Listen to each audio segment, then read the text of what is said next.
Hello, everybody, and welcome to episode number 10 of the NordCast. Double digits this time. We're here with the man himself, Kata, What's up, boys and girls, I guess.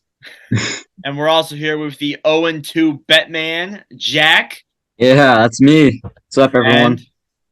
and obviously your host, Nordic. So, welcome back, everyone. It's episode number 10. We're already at double digits, guys. How's that feel?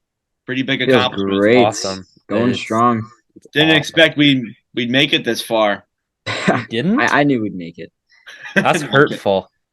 I'm kidding. All right, so today, in honor of our 10th episode, we're going to be taking a look at every single team and kind of giving a basic overview of their season so far. Because more or less, when we come on here for a podcast, it's like 40 minutes to an hour and a half. So we talk about most teams, but we don't talk about every single team. So this is kind of the episode to give us an opportunity to talk about every team and how they're doing so far this season. And just as a disclaimer, these stats are as of Tuesday, December 6th. I know they might be a little bit updated as the days go along, but that's as of what we're doing this right now. So yeah, anyways, we're going to get into it, starting off with number 32. Jack, you can take it away. Yeah, so coming into number 32, we got the Anaheim Ducks. They have only one regulation win this year, so kind of crazy. Their goals for 2.48, goals against for 15. That is just brutal. Like only 7 wins and you only have one regulation win is brutal. Like that's Yeah, honestly horrible. I know.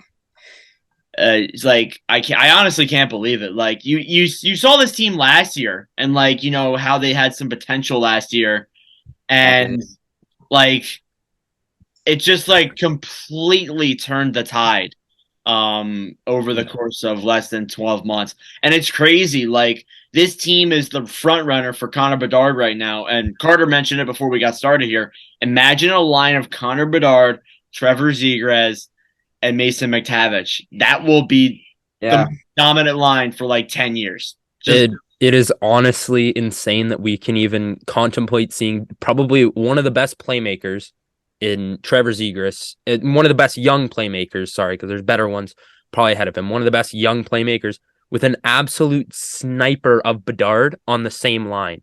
Like, that's ridiculous.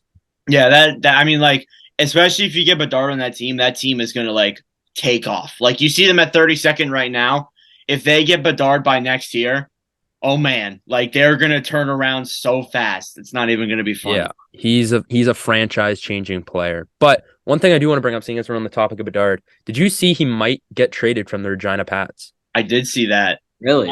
Yeah. I mean, the Pats are so bad. Yeah, the Pats are might as terrible. well get rid of them. Like, when you think about it, I think that's honestly not only, like, best for Bedard because he gets some playoff time, but it's also good for the Pats. Like, that will turn the Pats franchise around with the stars that they get from – I mean, I know it's a whole different league. It's junior league, and there's only, like – I mean, like, there's, like, 3 bona fide superstars in junior leagues like that. But, you know, still kind of interesting. Anyways, we'll move on to player stats. I'll hand it over to Carter, and he's going to talk about some of the leading scorers on the Anaheim Ducks.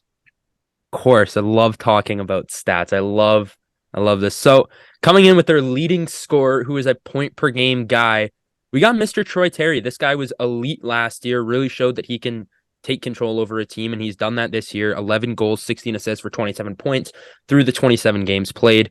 Zegras, 5 points behind him with 22, 9 goals, 13 assists. This guy, listen, he's the best. He's going to go down as probably one of the best Ducks playmakers of all time. Then coming up next, what? Yeah, I said yeah. Did you say something? I said yeah. You like cut out halfway through. Yeah, I know. It's just a little. My Wi-Fi is kind of acting up, so I might. It's all good. Yeah, I might bug out here. So sorry, guys. All good. Keep going, Carter. All right, and then we got their leading defensive scorer, Cam Fowler's put up there's actually a pretty decent gap between Zegras and Cam Fowler. Cam Fowler only has 14 points. Wow. And Zegras has 22. So between the top two, like the 2 and 3 spot, there's a big chunk of points in between there. So really showing that Troy Terry and Trevor Zegras are trying their best to carry this team. It's a pretty clear. Adam Henrique, 100% between those two guys, and then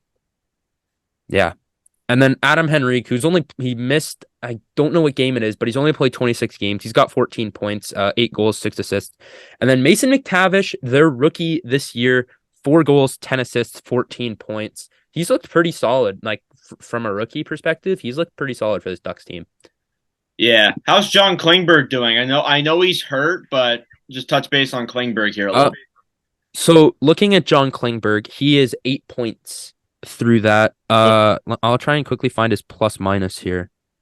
He's minus 12, but that entire Ducks team is in the minuses, so we don't have to super judge him on that. Yeah, that is true. And I mean, like, you look at this team, you have Terry and Zegras, and that's really it. I mean, honestly. I mean, we're not coming on here and saying that the Ducks were going to take a gigantic step up and make the playoffs and be so good. But we at least thought that, they would take a step higher because they acquired players like, Ryan Strome, who, looking at the stats right now, I have him up. Sorry, Carter, I know this is your job, but he has 14 points. My rule. He has 14 points in 27 games. So, I mean, like, they brought in some offensive players to really amp up the offense, but so far they really have struggled at getting offense once again. And that's something we didn't see last season. So I'm kind of wondering, well, with guys like, why is his name? It's Sonny Milano, and like guys like Sam Steele, them leaving, does that maybe cause a little less goal scoring? Because that's some secondary scoring removed. And really, I think Anaheim's definitely struggled scoring offensively 100%. As Jack said, like their goals for is really not that good. So, yeah. Anyways, moving on to the goaltender stats here. Now, in past years where the Ducks have been bad, the goalie stats have actually been pretty good. This year, it's not really the case. You have John Gibson, 20 games played, 5-12-3, a 3.92 goals against average, and a .897 save percentage. That's brutal. I mean, like when you look at previous years for John Gibson, he was a really good goalie. And then I think, maybe facing the trade rumors in the offseason, maybe that made him think like, oh, maybe Anaheim maybe it just like kind of killed his confidence, and that could be something. Or it could be Anaheim's trash defense. That's probably what Carter thinks. It's just the Ducks. I think so too. It's just the Ducks. We know what he can do. So. Yeah, I don't think there's anything wrong with like him and his confidence. I think it's all just the Ducks are just bad. They should probably look for. When you look at it, Klingberg, I was doing some notes earlier. Klingberg is hurt. John Moore, a def defender, is hurt, and Jamie Drysdale is also hurt. So you have some pretty big punctures to that blue line right now. So obviously his stats aren't going to be that good, but they should be better, honestly. But I mean, it is the Anaheim Ducks. They have one regulation win this year. It's been brutal. So I mean, like, I'm not gonna go too in depth with it. But yeah. Anyway, Stolarz, 12 games played. He's only 2-5. So 12 games played, that's like 2 wins, 5 losses. That's like 7 games, but it says he played 12. So yikes, he must have been pulled a lot. 4.05 goals against average and a .886 save percentage. We also thought Stolarz would be better, but hey, it is the Ducks. So yeah. Anyways, that's pretty much all we have for Anaheim. I mean, like, we thought they'd be a little bit better, but like dead last in the league, I did not expect whatsoever, especially with teams like Columbus and Philadelphia and Chicago, being bad. We didn't think the Ducks would be the worst. We knew they'd be like bad, but we didn't think bottom of the pack. Yeah, that's just brutal. But yeah, you guys have any last thoughts on the Ducks before we move on? Disappointed. Nope, but it's Bedard season. Yeah. Alrighty, Jack, who do we got at number 31? All right. Well, 31, hate to say it, it's my Chicago Blackhawks. Goals for 2.44. Jeez.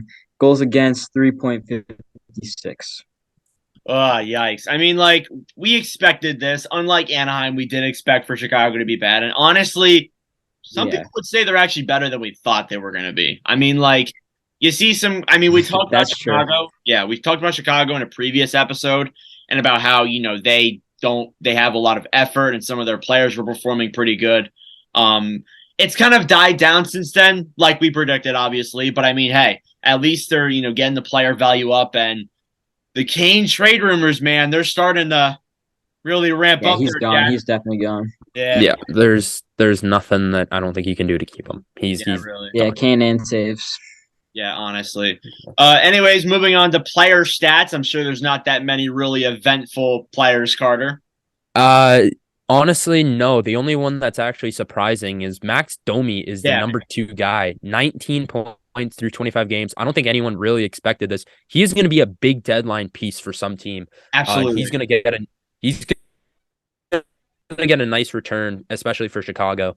Patrick Kane 25 through 20. Domi, as I already said. Patrick Kane 20 through 25. That's my mistake. Domi 19 through 25. Jonathan Taves, the number 2 guy. And again, a nice little chunk between the 2 and the 3 there. 5 points separates Taves and Domi. Taves with 14 through 24. Kurashev, I'm gonna be honest, I don't really know much about Kurashev. I don't know if he's like a good player. I really like Kershev, actually. He's got a pretty nice shot. Yeah, he does. Yeah. So Kurashev, he's got 11 through 25, and then Taylor Radish,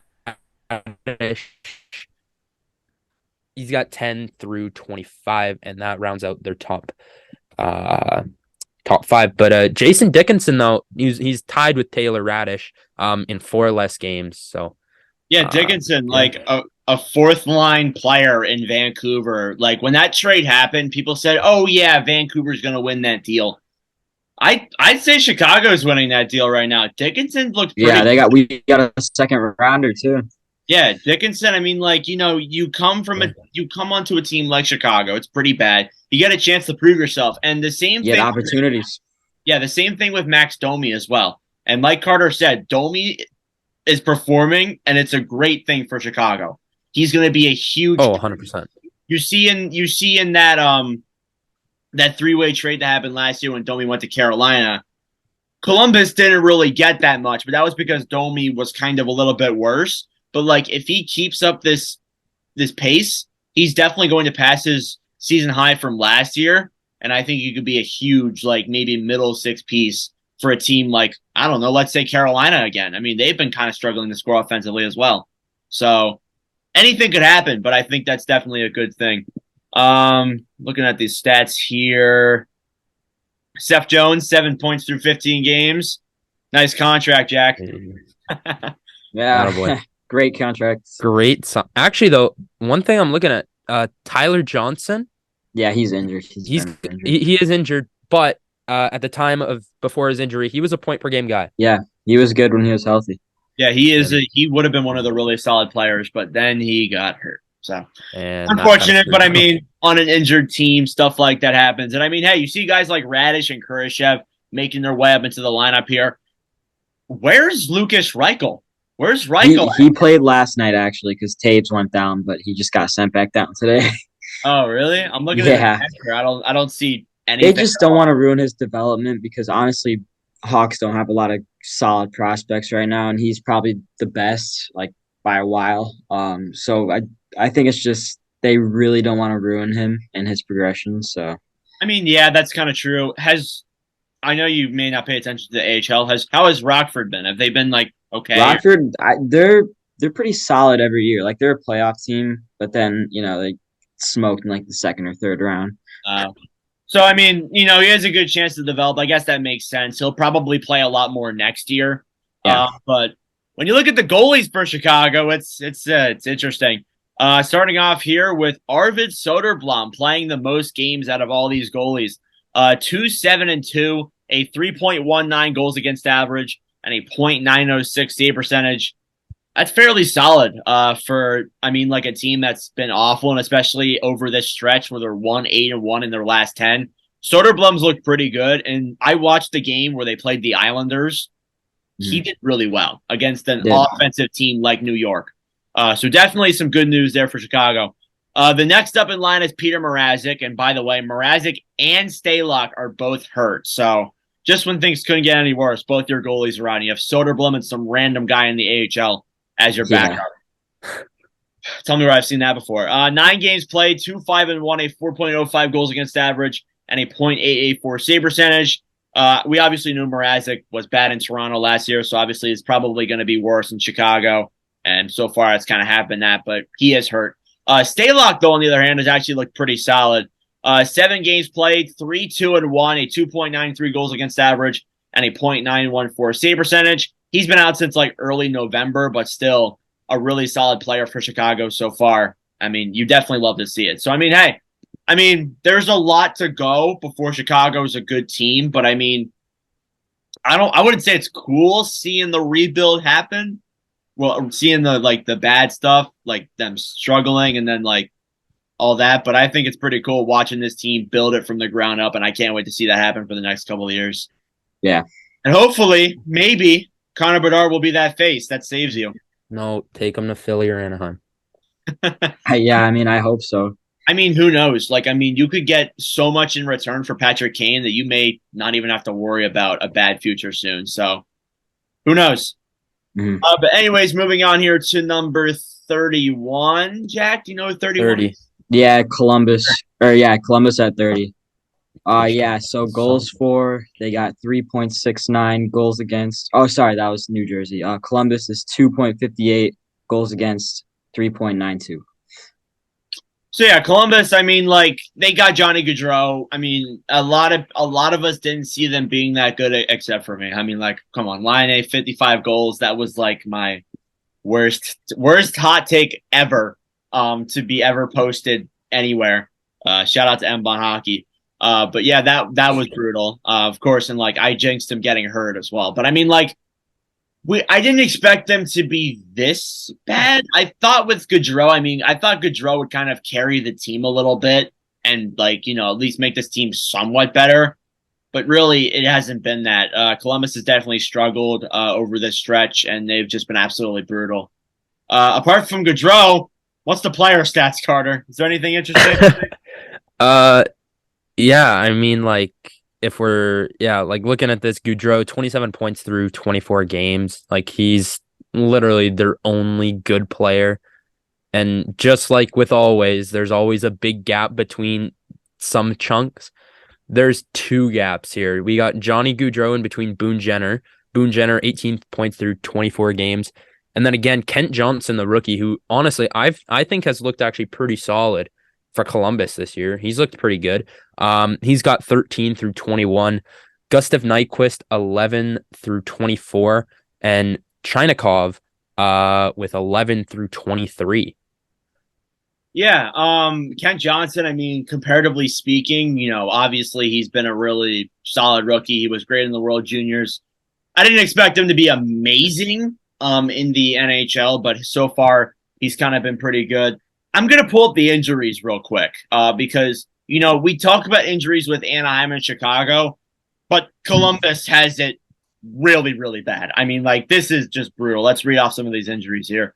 Jacob Voracek, Jake Bean, Justin Danforth, Nick Blackenberg, Zach Werenski, Adam Boquist, and Texier is out for Personal reasons.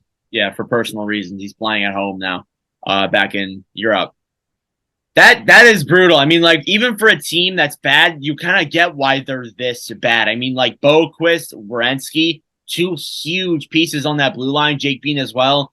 Voracek, really solid goal scorer. Put up a lot of assists last year for Columbus. And also, odds are he might not even come back, which is terrible. Like, come back at all, which is really unfortunate for somebody like Voracek, who, started his career off in Columbus and kind of rejuvenated himself. But it's really unfortunate, but I guess it happens. So, whatever. All right. Anyways, moving on into the goalies, you have Younes Korpisalo starting off here with 10 games played, a 4.5-1 record, a 3.51 goals against average, and a .905 save percentage. So far, Korpisalo has actually had better stats, and he's probably one of the more better players on Columbus, and that's sad considering the fact that he really doesn't have that good of stats. But Merzlikins is not that much better. 10 games played as well, a 2.60 record, a 4.68 goals against average, and a .866 save percentage. So a brutal start to the year for Elvis Merzlikins, but you can also blame that on the fact that he's also been hurt and the fact that Columbus's defense is so unbelievably depleted. I mean, what are you going to do, really? I mean, like, they really don't have that many options on that blue line. So, I mean, like, at this point for Columbus, it's just the hope the rookies develop pretty well, the hope this team turns it around. And, I mean, odds are they are in the Connor Bedard race as of right now, but we'll see. I mean, we'll see what happens. And, I mean, hey, if that cannon keeps scaring Johnny Gaudreau, maybe they won't win anything. Anyways, here, unless you guys got anything left for Columbus, they're kind of one of those uneventful teams. We'll move on here to number 29. Who is it, Jack? So number 29, we got the Arizona Coyotes. Goals for 2.65, goals against 3.44. Yeah, I mean, this is another team where, like, I mean, hey, they're in the rebuild. We kind of expected this, and I mean, we saw this come. We saw this coming. I mean, we knew they were going to be bad, but they've kind of been better actually than people may have thought they were going to be. I figured they'd be worse. Some people rank them worse than Chicago, but so far they've been pretty good. So far, or well, they've been better than we think. So Yeah, looking at expectations, I think they've been better. and I mean, like, this is a step they want to take in that rebuild, obviously. So Yeah, for sure. that's great. So obviously, I mean, like 29th isn't much of an improvement, but I mean, hey, this year's draft class is stacked. I can't wait until come that time of the year we can talk about prospects. But I mean, like, no matter where they place, they're going to get a solid player. So Carter, any interesting players? Player stats, my bread and butter. Clayton Keller, of course, he's carrying this team. Pretty much like they're one of their few actual good players. He's got 22 points through 23 games. He's almost a point per game guy. This season, he's probably, I'd say he's probably their best player. Yeah, right? I mean, like, Even without Chikrin. Like, who else? Goss to spare. Yeah. Gunther's not at that level yet. So No. yeah, I'd Yeah. say Keller. So their best player obviously performing at his best for this team. 22 through 23. And then Goss to Spear, 17 through 23. Maselli, I think that's how you pronounce it. He's got 17 through 21. Moser, I think that's how you say it. I could be wrong. Moser. It's all the same. Dennis Jerome Moser. Okay. He's got 13 through 23. And then Lawson Krause, he's got 12 through 22 for this team. Yeah, 10 goals for Lawson Krause. I think Yeah, they're most on the team right now. Yep. He's So got most Krause on the has team. looked, Clayton Keller, 3 behind him. Yeah, Krause has looked really solid so far. Oh, yeah. I mean, what is there to really say here, really? I mean, Maselli, I mean, like, we didn't expect him to be this good. He's kind of low-key, he's leading the Calder race right now, but half of his points are on the power play. So, depends how you look at it. Yeah. Who knows? But I mean, like, Points are points. like, what do you Oh, expect? yeah. We don't what? Points are points. Doesn't matter. That is true, but that's a good point. What do we expect, really? We didn't expect this team to have eye-opening players. Another look at other players. Dylan Gunther, 11 points through 20 games played. Obviously, one of their rookies. We expected Gunther to kind of be a little bit slow, but he's starting to develop a little bit. They decided to keep him around in Arizona, so obviously that's pretty good. Jacob Chikrin here. Since his debut, he has 6 points in 7 games. Interesting there. I mean, like, Chikrin was looked at, people were a little bit worried about his injuries. I know Toronto was worried about his health when they were looking at him. But I mean, hey, like, he's kind of he's back solid so far, and he is back, definitely. You look at goaltender stats. You have Karel Vejmelka, one of the most underrated goalies in the league, definitely non-biased.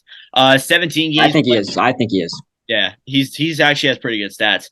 17 games played, 6, 7, and 3, a 3.03 goals against average, and a .912 save percentage. I would also like to mention this.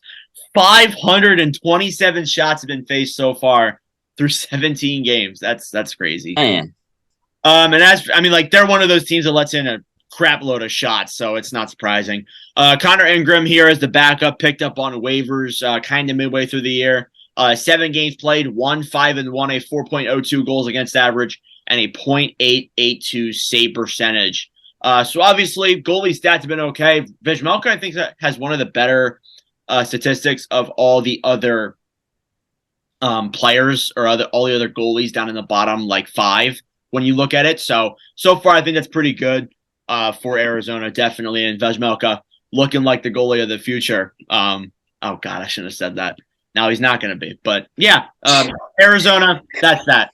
But anyways, we're going to take a little break here, and then we'll move on with the rest of the standings. All right, so now at number 28, we've got the San Jose Sharks. Goals for 289, goals against 357.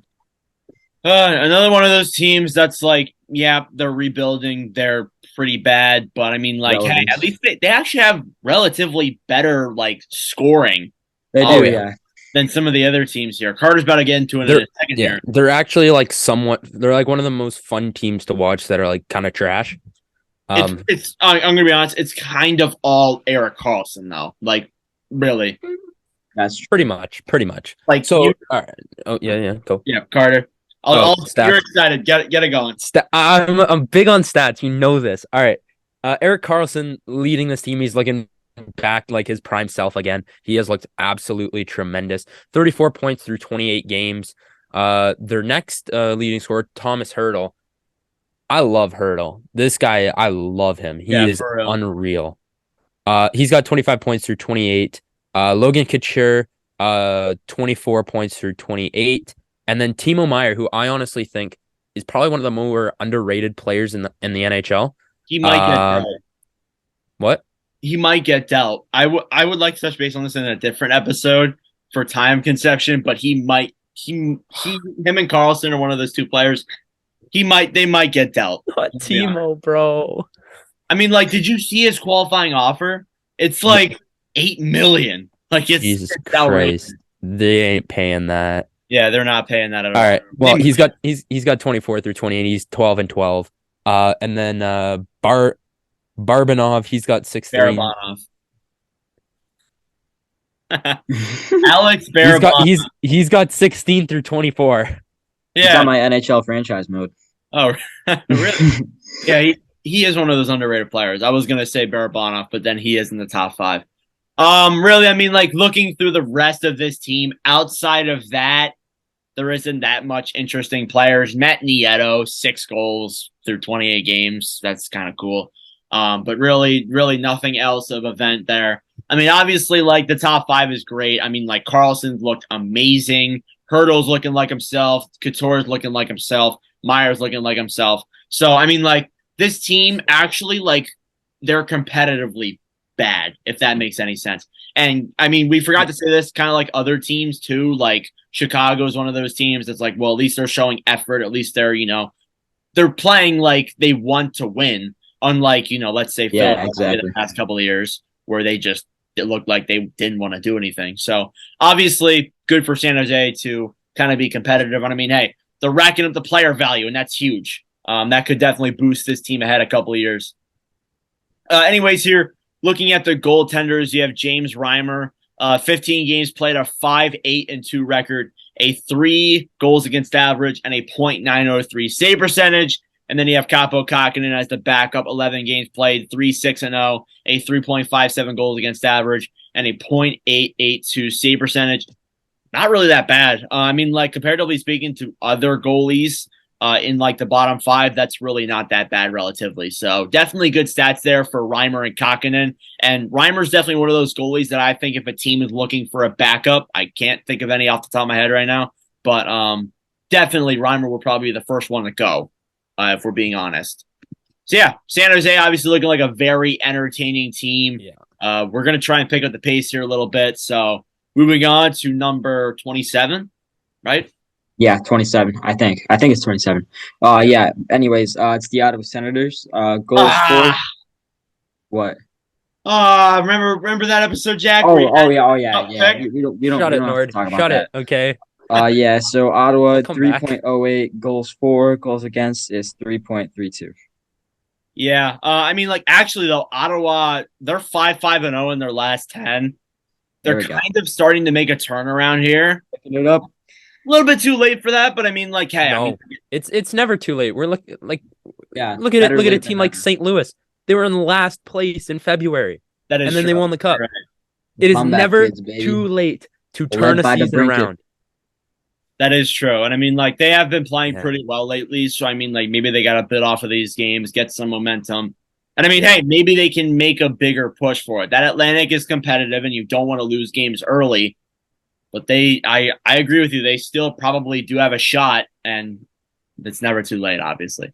But yeah, Carter, player stats, get it going. Player stats: Brady Tkachuk, their leading scorer. He's got 29 points through 25 games. also leading their team in penalty minutes. So that's another fun little stat for you there. Stutzla, he's got a 27 through 25. Claude Giroux finding his groove. This is what me and Nordic have known for years, that Claude Giroux is an elite player, and he's finally showcasing that he is pretty much almost a point per game guy. He's finally being allowed to show it. Not on a crappy team like Philly. It's about time. He's got 23 through 25. Alex DeBrincat, Jack's boy.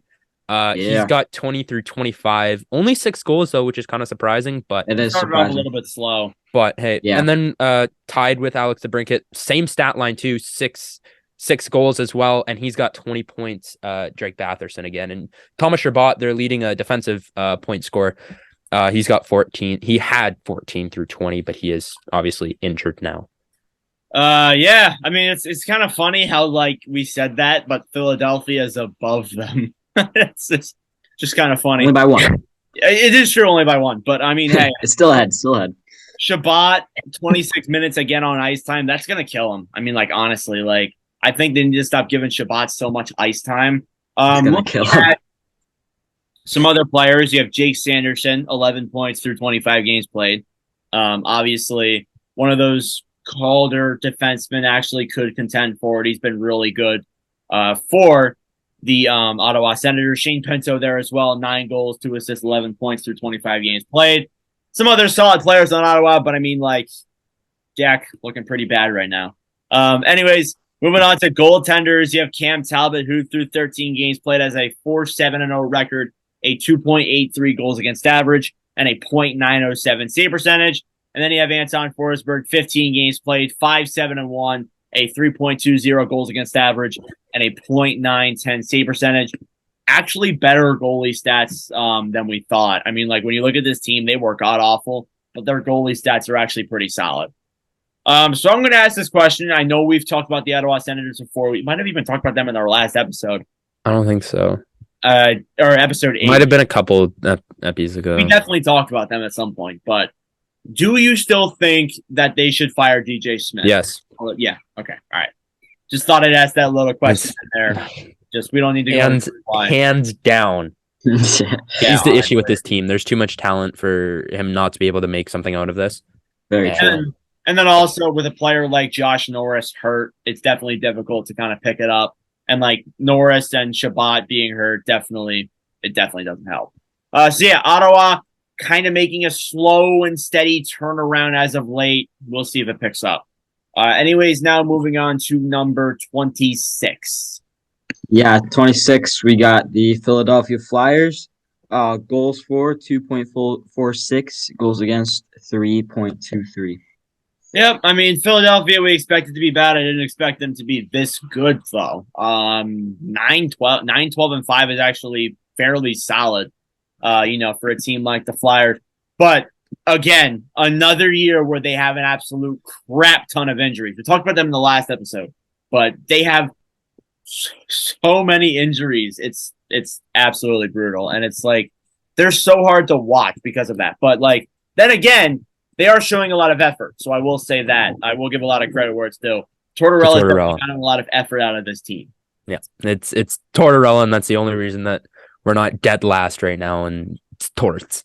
Yeah, for real. All right. I love Torts. Anyways, going into player stats, their leading scorer, to a lot of people's surprise, Kevin Hayes. Yeah, he's really rejuvenated himself.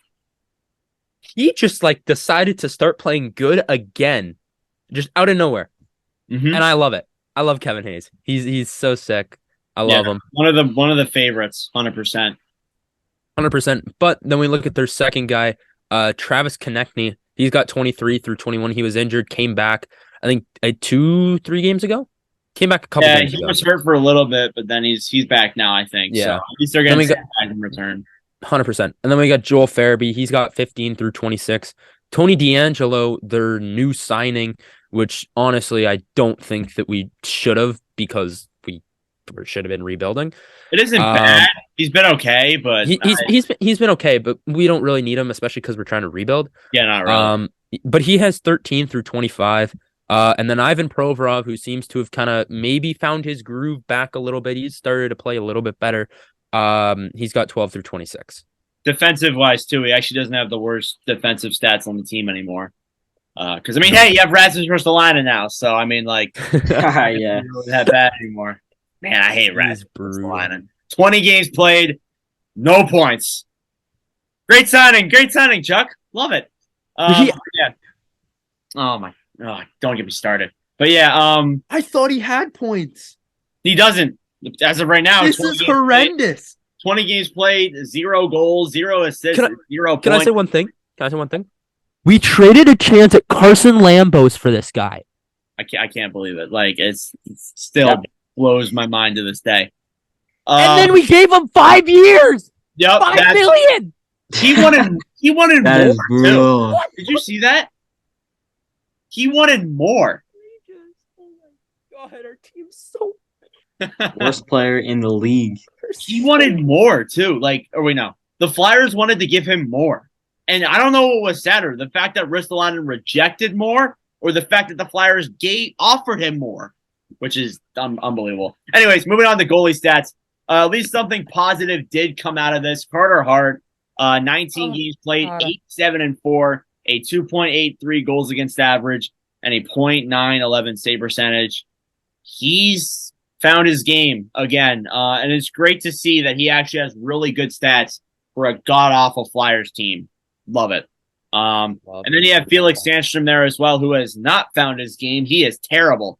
8 games played, 1-5-1, a 3.40 goals against average, and a .889 save percentage. Surprising those stats aren't worse. He is so bad. It is not even funny.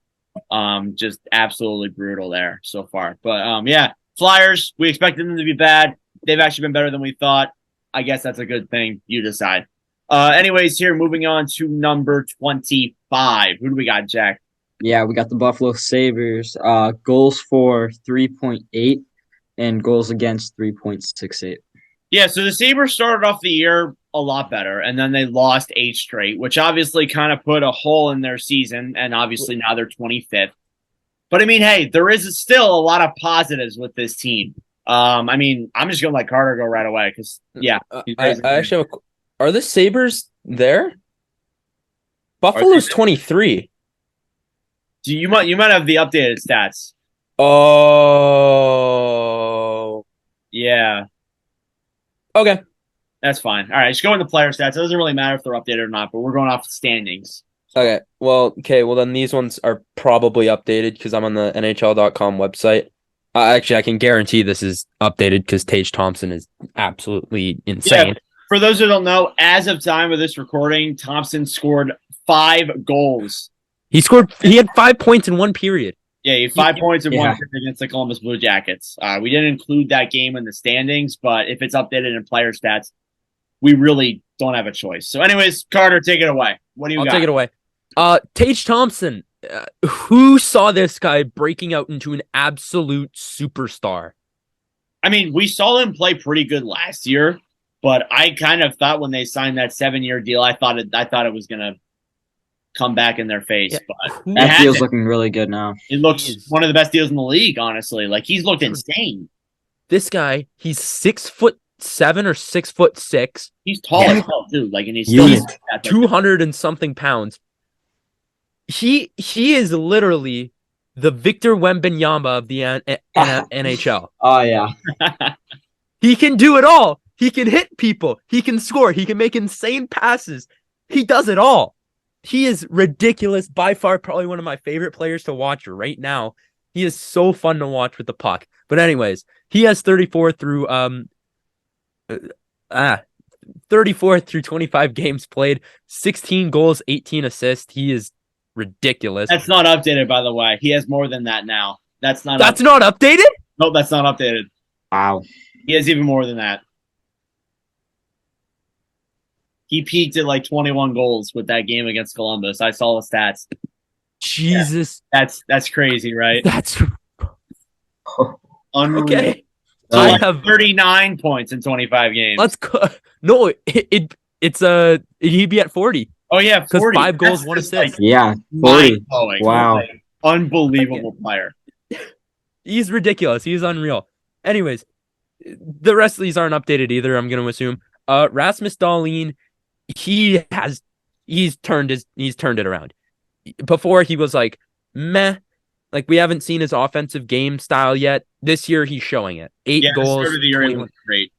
Yeah, he looked awesome. 8 goals, 21 assists through 29 games play, or 29 points through 24 games played. He's looked pretty good. Jeff Skinner, he can score the puck now. Yeah, you love to see it. Like, I mean, like, that's can one of score. the things that makes me really happy about Buffalo. He could score. Wow. Like this is very entertaining for Buffalo. He's got 27 points through 25 games. Alex Tuck, he's actually found a home in Buffalo to where he grew up, and he is dominated wearing that saber.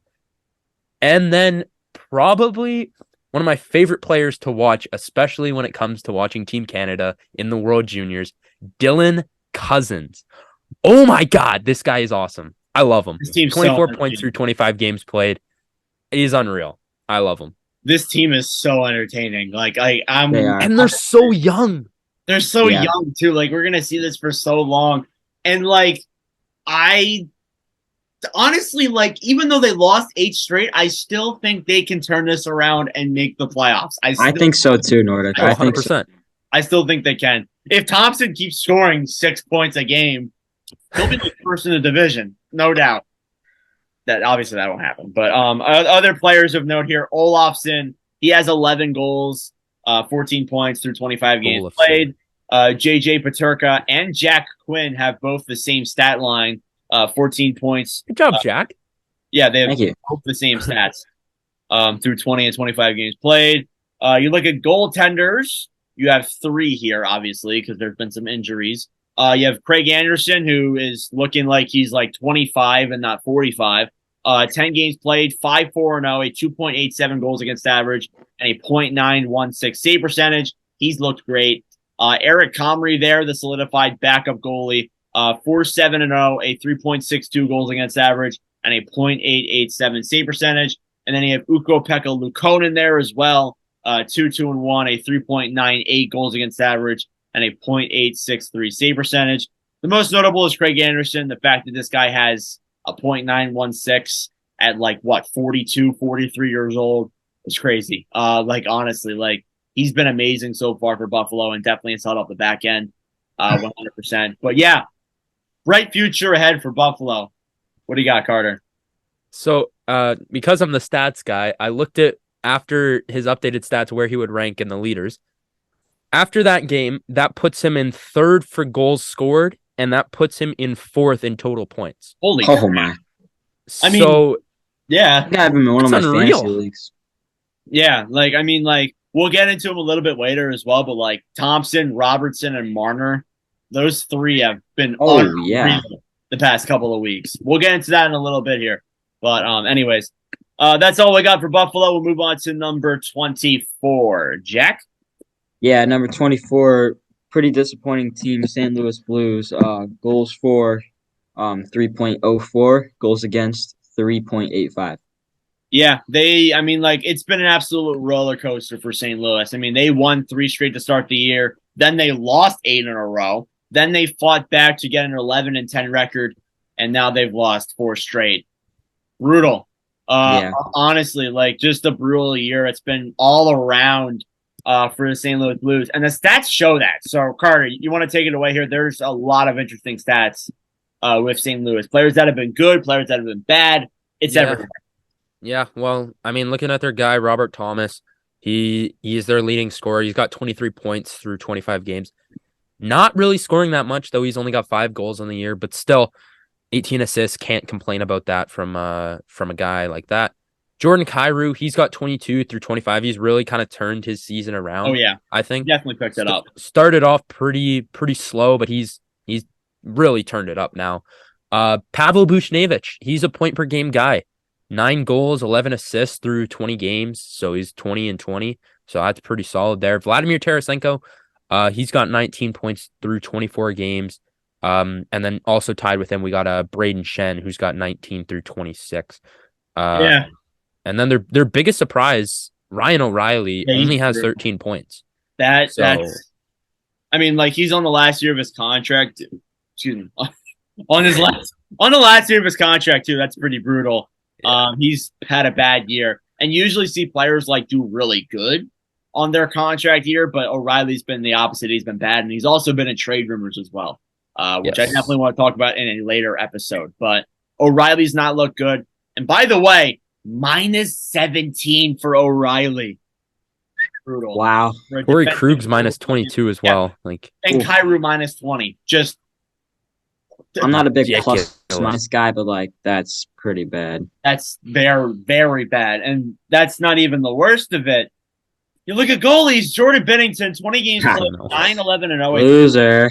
Hold on a second. Hold on. God, I hate Before you- Bennington. Before you guys act up, let me read the stats. 20 games No. played, 9, 11, and 0, a 3.42 goals against average, and a .889 save percentage. And Thomas Greiss, 8 games played, a 3.3 and 0, a 3.63 goals against average, and a .906 save percentage. Bennington is a baby. Like, what is he doing? Like, do you see the plays that he's making? It's every game. The hits to Jordan Stahl and It's Jason. every single game. Yep, and mouthing off to the players, it's really affected his game. And then you got guys like Craig Berube coming on here saying he needs to stop it. Just play the puck. It's not necessary. Like, oh my God. Like he's literally blowing the season for St. Louis. Like, I'm gonna be dead honest. He's blowing the season for them. Honestly. Yeah. You see that, Carter? I just saw that. I just saw that too. Dude, no, I don't know what I just saw, but my entire thing just glitched and I had spoke and said something, and then both of you were frozen. So I'm like, Oh, well, it's the Wi-Fi tonight, late night Wi-Fi. But yeah, St. Louis been an absolute roller coaster. I don't really expect it to go in the right direction though, especially if Bennington keeps playing the way he's playing. I'm gonna be honest. But anyways, here moving on to number 23. Jack, who is it? We got Vancouver. Goals for 3.5, goals against 3.85. Yeah, Vancouver. I mean, like they had a brutal start to the year. They were like what 0-7 or something like that. Then they finally won a game.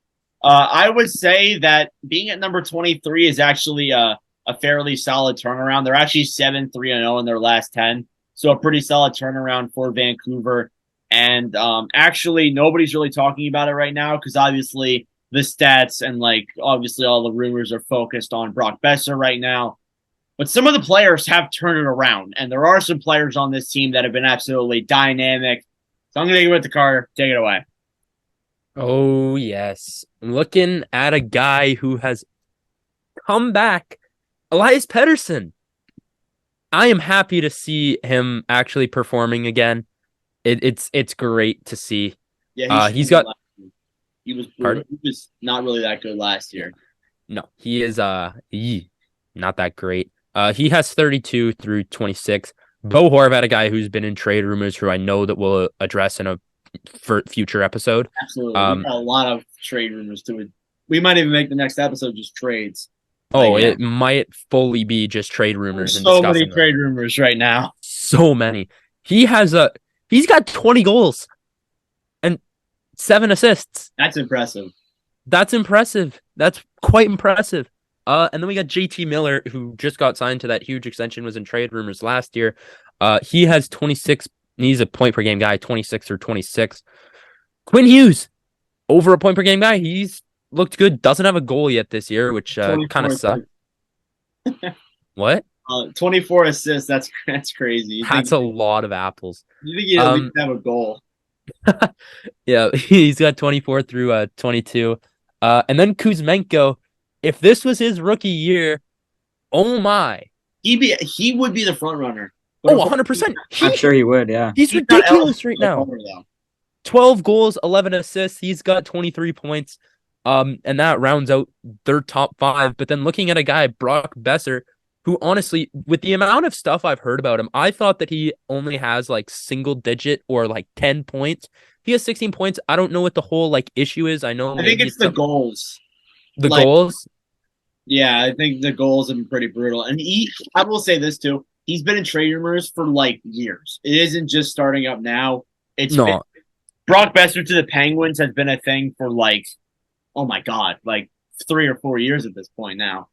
It's been a long time, but yeah, other guys there. We'll look at Ilya Mikheyev too. 8 goals, 15 points through 23 games played. He's obviously been pretty interesting. I also like to give big props to Luke Shen. He has the most hits as a defenseman in NHL history now. oh, does he? Oh, Yeah, which I thought was pretty interesting. one Definitely, most penalty minutes on the team. Attaboy, Luke. of course. Anyways, looking at goaltenders, Tyler Myers, 4 points. Defenseman of the year. You look at goalies here. You have Spencer Martin to start it off. 7-2-1, a 3.37 goals against average, and a .892 save percentage. Oh, my stats just crashed. What the heck? Technical difficulties. All of a sudden, my stats just like refreshed. That was really strange. It doesn't slow down. Hold on a second. Sorry, guys. Here we go. All right. Anyways, Colin Delia, he played 1 game so far this season, has a 2.77 goals against average and a .882 save percentage. And then Thatcher Demko, 15 games played, 3 wins, 10 losses, and 2 overtimes for a 3.93 goals against average and a .883 save percentage. I'm going to ask the question, is it Demko's fault or is it? I don't know. I think partly maybe. Yeah, I don't know. I think that's This- pretty accurate. This team is so confusing. I don't honestly, I don't even know anymore. They really are. I'm going to be honest with you. They have been brutally confusing. I mean, hey, they turned it around a little bit, but yeah. Anyways, we'll be right back to move on to number 22, if I'm correct. All right. So what number is it again, Nordic? Sorry. Number 22. Number 22, we got Nashville. Goals for 2.61 and goals against 2.78. Yeah, Nashville's one of those teams that's like, easily to forget about. We're kind of getting to that middle stage here where we're at teams that are like, we kind of don't talk about all too often. So obviously, Nashville, I'll be brutally honest, they are kind of one of those teams that is kind of forgotten. They started off the year a little bit iffy, but then they have kind of turned it around a little bit. So that's obviously good for Nashville. But as for player stats, it's kind of uneventful. Carter, take it away. Yeah, pretty uneventful for this team here. But their leading scorer, Philip Forsberg, kind of expected to be their leading scorer. He's got 22 through 23. Matt Duchene, I love Duchene. I don't know why. I just love Duchene. He was so good in like that Columbus run kind of thing. I love him. He's got 21 through 23. Roman Josi kind of started the year a little bit slow, I'd say. He started to pick it back up though. He's got 20 through 23. Mikael Granlund, he's got 18 through 23. And then Ryan Johansson, he has 14 through 23. Yep. I mean, there's really no eye-opening players here. Nino Niederreiter started off the year all right. He's got 11 points in 23 games now, 9 goals. Kind of cooled off a little bit, but I mean, I'll be honest, this team's kind of been pretty uneventful, kind of boring. They definitely have turned it around a little bit, but it still has been kind of a boring season for Nashville so far. You look at stats, Kevin Lankinen, 7 games played, 3-3-0, a 2.27 goals against average, and a .934 save percentage. A Chicago goalie that definitely rejuvenated himself in Nashville. Jose Saros, obviously their main goalie, but he's not the front runner for goals against. Probably should have started with him, but whatever. 17 games played, 9-6-2, a 2.92 goals against average, and a .909 save percentage. So, I mean, hey, Saros not putting up great stats like he did last year, but obviously it's still relatively early in the year. I have a feeling that he is going to put up unbelievable stats come the next time we do one of these. So yeah, that's the Nashville Predators. Anyways, we're going to move on to number 21. All right. Our next team is the Calgary Flames. Goals for 2.96, goals allowed 3 on the dot. Yeah. Definitely a step back from previous years. I'm gonna go off on a limb and say that. I mean, hey, this team lost a lot of players. this past season, obviously. So I mean, like it was going to be worse, but I didn't think it'd be this worse. I mean, there is a lot of struggles right now on this Flames team. So we're going to take a look at player stats. Carter, take it away. Yeah, like looking at their team here, Nazem Kadri, their big signing, he has not lived up to the expectation of what he was supposed to do. Not really. But he's got 19 through 25. One thing I will say is their points are spread pretty evenly throughout this roster. Yeah, they are, and I think that's kind of a good thing, to be honest. It's really like a team effort. It's not just one player dominating. It's kind of like a whole team. Yeah. Yeah. And that can be a good thing or a bad thing. I think in this case it's kind of both. But yeah. I'd say so. Anyways, I don't know why I yawned. Yeah, as I said, Nazem Kadri, he's got 19 through 25. Lindholm, he also has 19 through 25. Tyler Toffoli, he has 18 through 25. Rasmus Anderson, their leading defensive scorer, he has 17 through 25. And then their big trade acquisition, Jonathan Huberdeau, he has 15 through 22. He's kind of picked up his game a little bit recently, I will say, but yeah, he really has. Huberdeau, definitely a player that struggled at the start of the year and kind of is starting to pick it up, but Huberdeau's definitely looked concerning.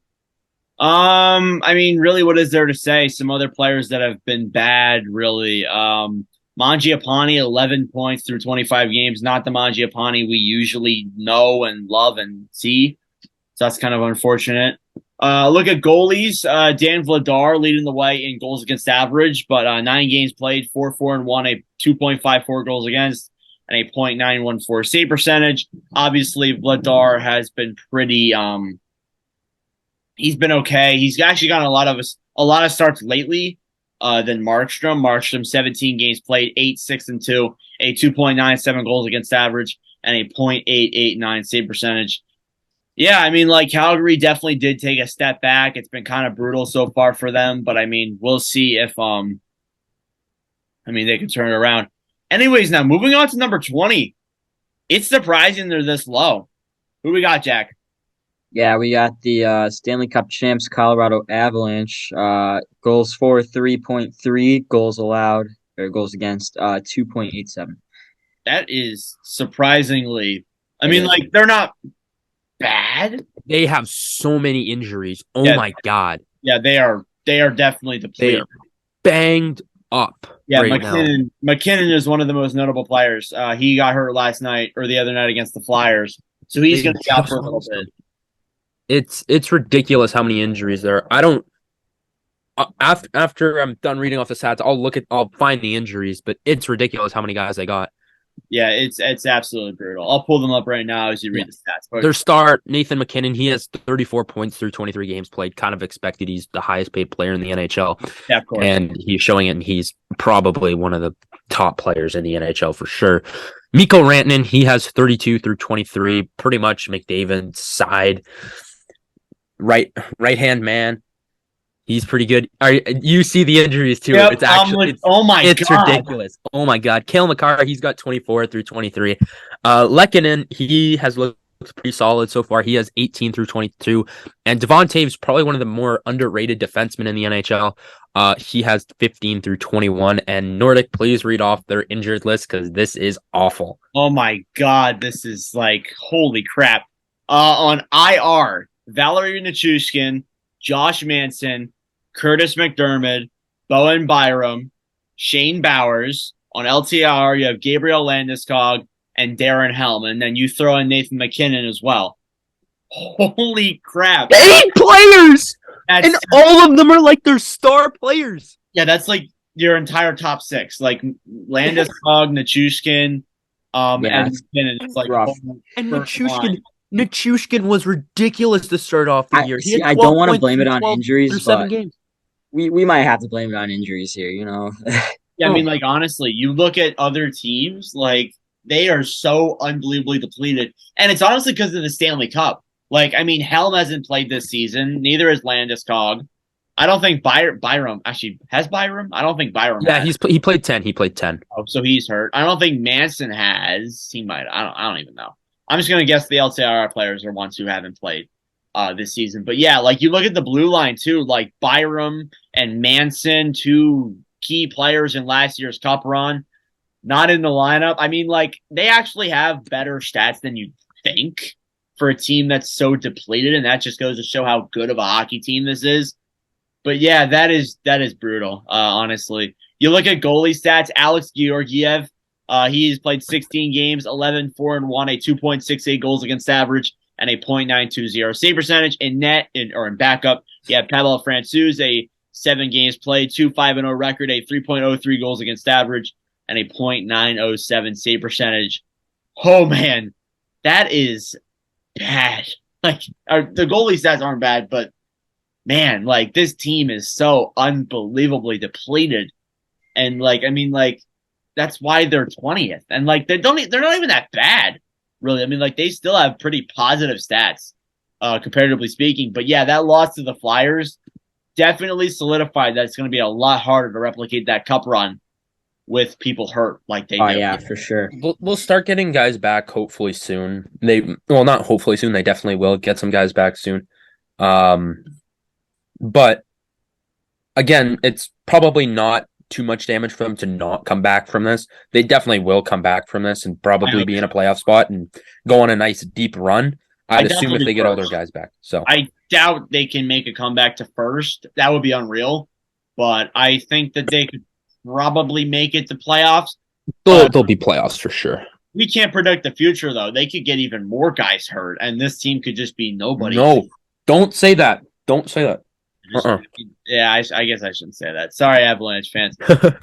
Anyways, here we'll move on into the teenager digits. Moving on to number 19. Jack, who do we got?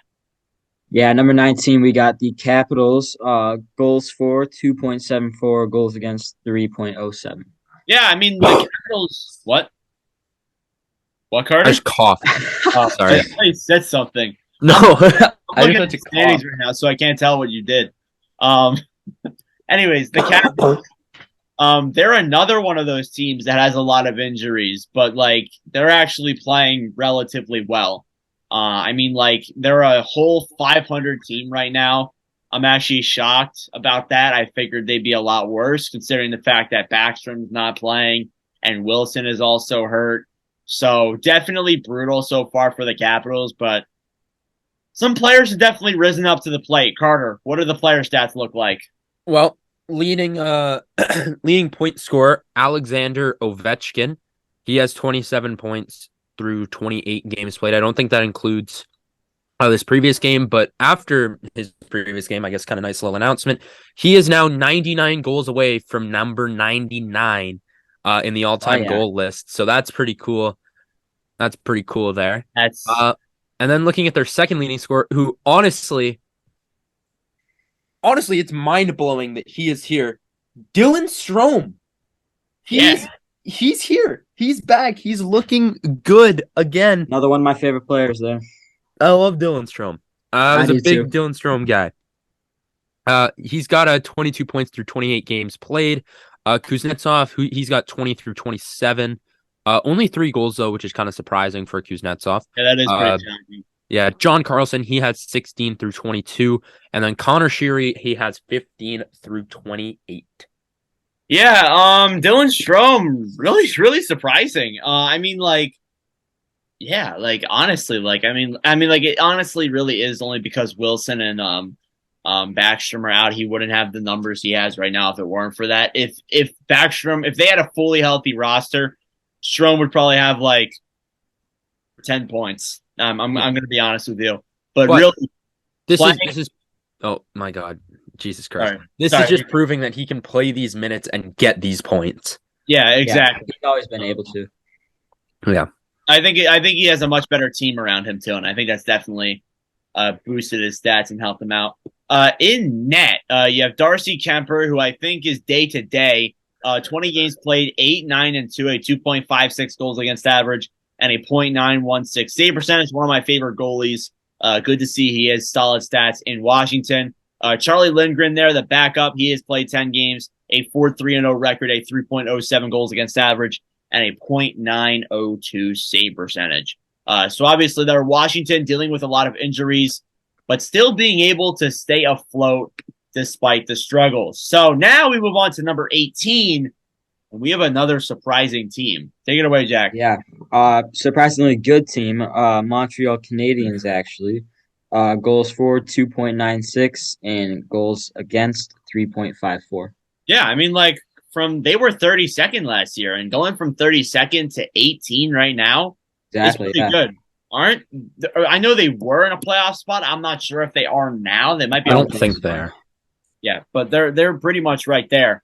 And I know Carter's already hyped up to talk about some player stats with this team because he's got his boy. He's super stoked. Take it away. Oh man, I watched this. I was bored last night, so I was like looking for hockey games. I watched them versus Seattle, and like the first play was like the interception by Suzuki, and then it was like a 2-on-1. I'm like, oh, he's passing this to Caulfield, and this is a goal. Scores. You can call me LeBron for saying it's cap. It wasn't. I was like, this is in the back of the net. Yes. Oh, actually, speaking of LeBron and cap, apparently Wayne Gretzky said at the start, or he said, I just know Tage Thompson's going to score 5 goals, maybe even 6. So him and LeBron, do they share something? It might. Yeah, one's the GOAT, one's not. True. I completely agree, Jack. I hope you mean Gretzky. Gretzky's a GOAT. Yeah, of course. Good. No. Okay. Anyways, keep it going. Keep it going. All right, Nick Suzuki. He's got 29 points through 26 games. He's unreal. He's such a good player. He's so fun to watch. Great playmaker, and he's got that shooting upside. He is awesome to watch. Cole Caulfield. This guy might actually score 50 this year. He might. He has a chance to. My prediction it's looking good. I'm like, Not looking bad.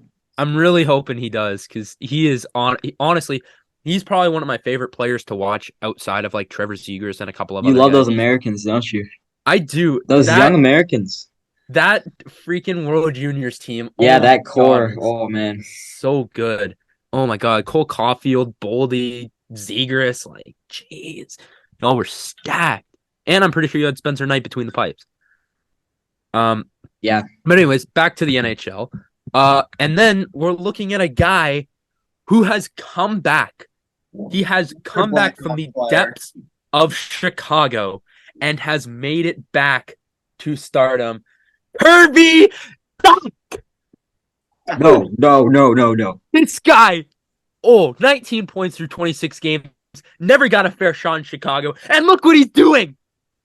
You gave up on him too early, Jack. He's a bust. I don't care. He's a bust. He's not a bust. Well, in Chicago, he's a bust. In Chicago, he is. Oh my God. I know our audio listeners can't see this right now, but Jack, I wanted you to take a look at this photo. I know. I know. Anyways. Oh my God. Okay, Carter. Okay. All right, continue. All right, another guy who seems to have found a home in Montreal, Sean Monahan. Yeah. Where did he come back from? He has looked honestly pretty good. He's got 17 points through 25 games played. And then their last guy, Christian Dvorak, he's got 11 through 26. So he's looked decent, I guess. Jack, how do you feel about Kirby Dach and Dylan Strome and Kevin Lankin and all these former Blackhawks players playing well on other teams? I don't know. I think it was the coaching last year because if they were all on the team this year, I think they'd be thriving under Luke Richardson, to be honest with you, if they kept the team together. But obviously that wasn't going to happen. So sorry. I laughed, deserving laugh, but still I laughed. So I know. It's understandable. Yeah, Kirby Dach's your father. Whatever. Okay. I'll look at some other players. First round pick, Juraj Slavkovsky, 4 goals, 4 assists, 8 points through 21 games played. I mean, first overall picks have a history of not playing well to start the year, so I will say that. Look at their goaltending. Sam Montembeault, 9 games played, 5-2-2, a 2.97 goals against average, and a .908 save percentage. And then you have Jake Allen, who has played 17 games, an 8-9-0 record, a 3.42 goals against average, and a .895 save percentage. I also want to say this. I've been looking at this as I've been reading off goalie stats. Why do they include ties? Why is the tie like a stat in NHL.com? Why? Tie? Yeah, like it just says tie, like T. Like Oh, like after regulation? like it says like it'll be like win, loss, and then tie, and then OT. Oh, that's weird. They haven't used tie in like what 20 years. I know. Is it just zero and everything or what? Yeah, it's just zero in every column. I still don't know why they include it. It's so annoying. But yeah, obviously Montreal much better than we thought they were going to be 100%. Definitely a way better team overall. And I mean, hey, playoffs are still definitely an option for them 100%. But anyways, here moving on to number 17. Who do we got, Jack? Yeah, we got the Florida Panthers. Goals for 3.42. Goals against sorry. Goals against 3.35. All right, Carter. All right. What? For those who I see that background. Now, I see that What? background. for those who can't see right now, Carter has made a Zoom background, Kirby Doc, with the holding up his ear to the Chicago fans, which I No thought comment. is very funny. Thank But you, yeah, thank you. Florida, one of those teams that they had an amazing year last year. They lost a lot of pieces, and now I mean, it's kind of looked iffy. I mean, overall, I'd say they did win that big blockbuster deal in the summer, but still, it's been pretty brutal. So, Cardi, you want to take it away here with player stats? Yeah, before I get into player stats, I'd just like to say the reason it's been so brutal is because of Paul Maurice. This guy cannot coach. I was very blind when he was the Winnipeg Jets head coach. This guy is not very good. He blames his excuse for why the Panthers suck because Barkov is out. You should be able to figure it out when you have a lineup of Matthew Tkachuk, Carter Verhaeghe, Sam Bennett. Barkov's out, but still, you get the point. There's so much talent on this roster for you to complain that you don't have Barkov. Yeah, he's such a bad coach, honestly. I mean, like, you look at what Winnipeg's doing right now, he is such a bad coach. I was so blind to it because he was the Jets coach. He is not a very good coach, but I still love him because he brought us to like the conference finals that one year, but like still. Anyways, It's just 1 year though, so yeah. Okay, so let's get into some stats now. Matthew Tkachuk, their leading scorer. Wow, he has been absolutely electric. 35 points through 24 games. He is really good. Also, again, just like his brother, leading his team in points. yeah. Kachucks have taken over the league. They have. Oh yeah. And then one thing again, there's a huge like gap in between Tkachuk and Verhaeghe, who is number 2. Verhaeghe has 23 points through 26 games, so a nice 12-point difference in between 1 and 2. Pretty crazy. Sorry. Then we got Brandon Montour. He's got a 22 through 24. Sam Bennett, he's got 21 through 16. And then Barkov, he has 18 through 19 games played. Yeah, Verhaeghe, 15 goals. He's underrated. Yeah, he's looked pretty good. Another Another player who has struggled, comparatively speaking, Sam Reinhart. And I got to maybe I'll make another TikTok soon talking about struggling players. But Sam Reinhart, only 15 points through 26 games played. Kind of brutal, comparatively speaking, and it just goes to show how depleted this team is. And I will say this too: they also have Hornquist was placed on LTIR recently, and Duclair's been out since the start of the year. So obviously, it's been kind of brutal. But yeah, looking at goalie stats, you have Spencer Knight, 15 games played, 8-4-3, a 2.64 goals against average, and a .919 save percentage. Then you have Sergei Bobrovsky, 13 games played. 4-6-1, a 3.72 goals against average, and a .880 save percentage. So Bobrovsky having a brutal year there for the Florida Panthers. Been pretty bad so far. But yeah, Florida kind of fell off a cliff, really, and it might be because of Paul Maurice. Carter definitely thinks it's because of Paul Maurice, but there are a lot of injuries on this team too. Ekblad's also out, and Barkov is out too. So I will say that. But anyways, moving on here to the halfway mark at number 16. Feels like we've been recording for forever, but we're finally here. Jack, who's at number 16? Who do we got? Yeah, number 16, Edmonton Oilers. Goals for 3.42, goals against 3.58. Yep, Edmonton, another one of those teams at the halfway mark. Kind of surprising that they've been kind of this mediocre. Honestly, it's been Jack Campbell and the goaltending. I think that's been the most brutal part so far. But I mean, hey, player stats are always fun, so I'm going to let Carter take it away here for the 16th time this episode. Big player stats guy. I'm gonna let you guys take a wild guess on who the top scorer is. I'm going to say Ryan McLeod. Jack? I'm gonna say Jack Campbell. Well, you guys are both wrong. Jesse Puljujarvi. Wow, he's been elected. No, that'd be crazy if he was. I don't think that ever happened. But Connor McDavid, he has 48 points or 26 games played.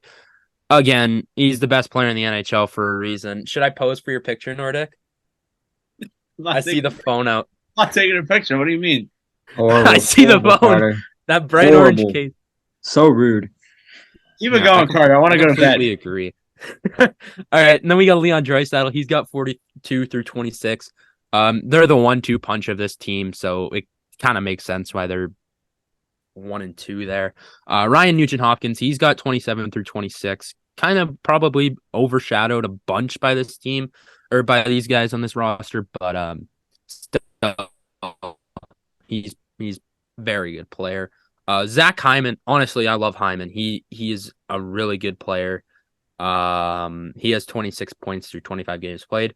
And then their defensive leader, Tyson Barrie, he has 15 through 26 games played. And then one thing I do want to mention, Evander Kane, before he got hurt, he had 13 points in 14 games. So hopefully when he comes back, he kind of maintains that same pace. Obviously came with that injury, hoping he will be okay. That's weird. Why is Edmonton below Cout? Never mind. Your stats updated. All right, you gotta get with the program. Okay, all right. Anyways, looking at goalies, you have Stuart Skinner leading the way with 14 games played, a 7.6-0 record, and a 2.93 goals against average, and a .916 save percentage. And then as a backup goalie, you have Jack Campbell, 13 games played, 7.6-0 as well. That's strange. 4.12 goals against average, and a .872 save percentage. Yeah, Campbell's been pretty brutal for Edmonton so far. Some other players who have struggled for Edmonton so far. Kailer Yamamoto, he's hurt, so I will factor that in here. But 3 assists through 14 games played is pretty brutal. Dylan Holloway, 3 points through 22 games played. And then Jesse Puljujarvi as well, 6 points through 26 games played. So Puljujarvi has been absolutely brutal there for Edmonton. But I mean, hey, they're 16. Maybe that deadline acquisition for Patrick Kane could turn this team around. But anyways, let's move on to number 15. All right. So number 15, we got Minnesota.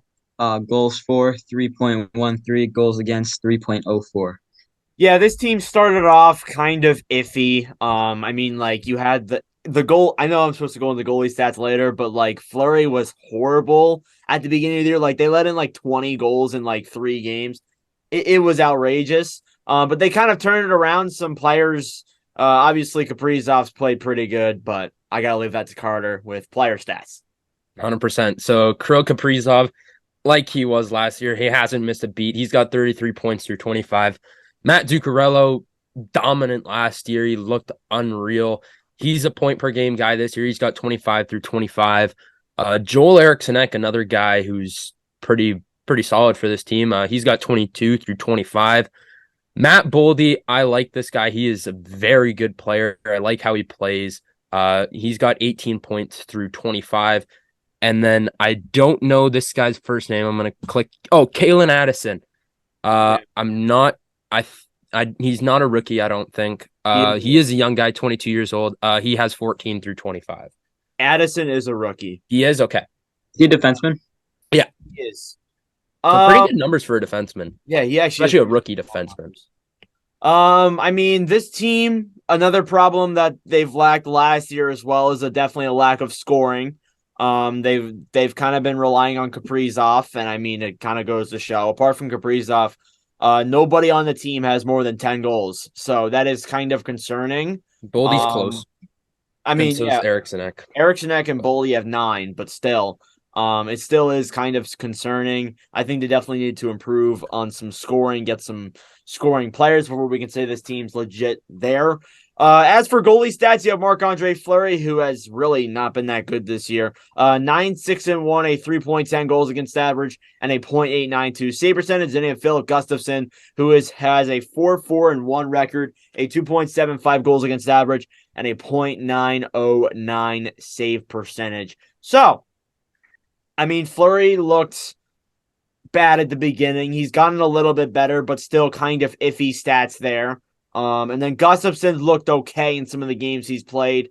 Overall, I'd say this team's obviously pretty mediocre, but they still have a ways to go before they're a legit cup team. I think they definitely took a step back, actually. Anyways, here we'll move on to number 14, if I'm correct. Yeah, number 14. We have one of the more interesting teams, the New York Rangers. Goals for 3.04, goals against 2.93. Kind of surprising how the Rangers have low-key struggled during this stretch. I'm going to ask you guys this question because we actually haven't talked about the Rangers. We were going to, if let's say this wasn't episode 10, we would talk about the Rangers. But what do you guys think is the issue? Because they've been struggling this year. Do you think it's Gallant or do you think it's somebody else? Whoever wants to chip in. I think it probably is Gallant. We've seen it with a couple other teams. I'd compare them to the Senators. Good roster, just coaching holding them back pretty much. But we've seen Gallant be a good coach in the past. So I'm having a tough time putting the blame on him, but I think I am as of now. He would. One thing that I saw was like he would change up the line combinations like crazy. Like he changed up like 20 times in like 4 games. It was crazy how many different line combinations this guy was trying. And it was difficult for the Rangers to kind of get chemistry. I mean, they're still a solid team. They still have solid stats, but lately it's definitely been pretty rough for them. So, however, obviously with a dynamic roster like this team, they do have some pretty good player stats. So I'm going to let Carter take it away. Yeah, 100%. So kind of before I get into player stats, kind of piggyback off of your question, I don't know. Their issue probably has to be coaching because they're scoring, but I don't know what it is. It's just not enough. It just doesn't seem to be enough right now. And I know you'll go into goalie stats, but Shesterkin, he's been good. Maybe it's Halak who's been their issue, but I'm not 100% sure. But going into player stats before I get off track here, Panarin, he's got 33 through 28. Of course, he was their big free agent signing a couple years back, so he's obviously leading the way with this Rangers team. Zibanejad, he's got 32 through 28. Their leading goal scorer, he's got 15 through those games. Adam Fox, again, probably one of the best defensemen in the NHL. He's got 30 through 28. Chris Kreider, coming off of his insane year last year, he's got 23 through 28. And then Vincent Trocheck, he's got 18 through 28. And one player I'd like to actually bring up, Alexis Lafreniere, he's got 13 through 28. I want to ask you guys this question. Is it too late to call Alexis Lafreniere not necessarily a bust, but is there any higher that he can really go? He shouldn't have gone first. I mean, looking back at it, obviously with his QMJHL team, he was great, but fast forwarding ahead now, he shouldn't have gone first. Here's the thing. If it was him, it was going to either be him or Byfield. That is true. I think he has a shot at getting better, but I don't think he's going to live up to that first overall potential. And the weird thing is, when you look at the first overall picks for the past couple of years, it's kind of starting to become a pattern in that way, where they've kind of been overrated or they struggled out of the gate is definitely a trend there.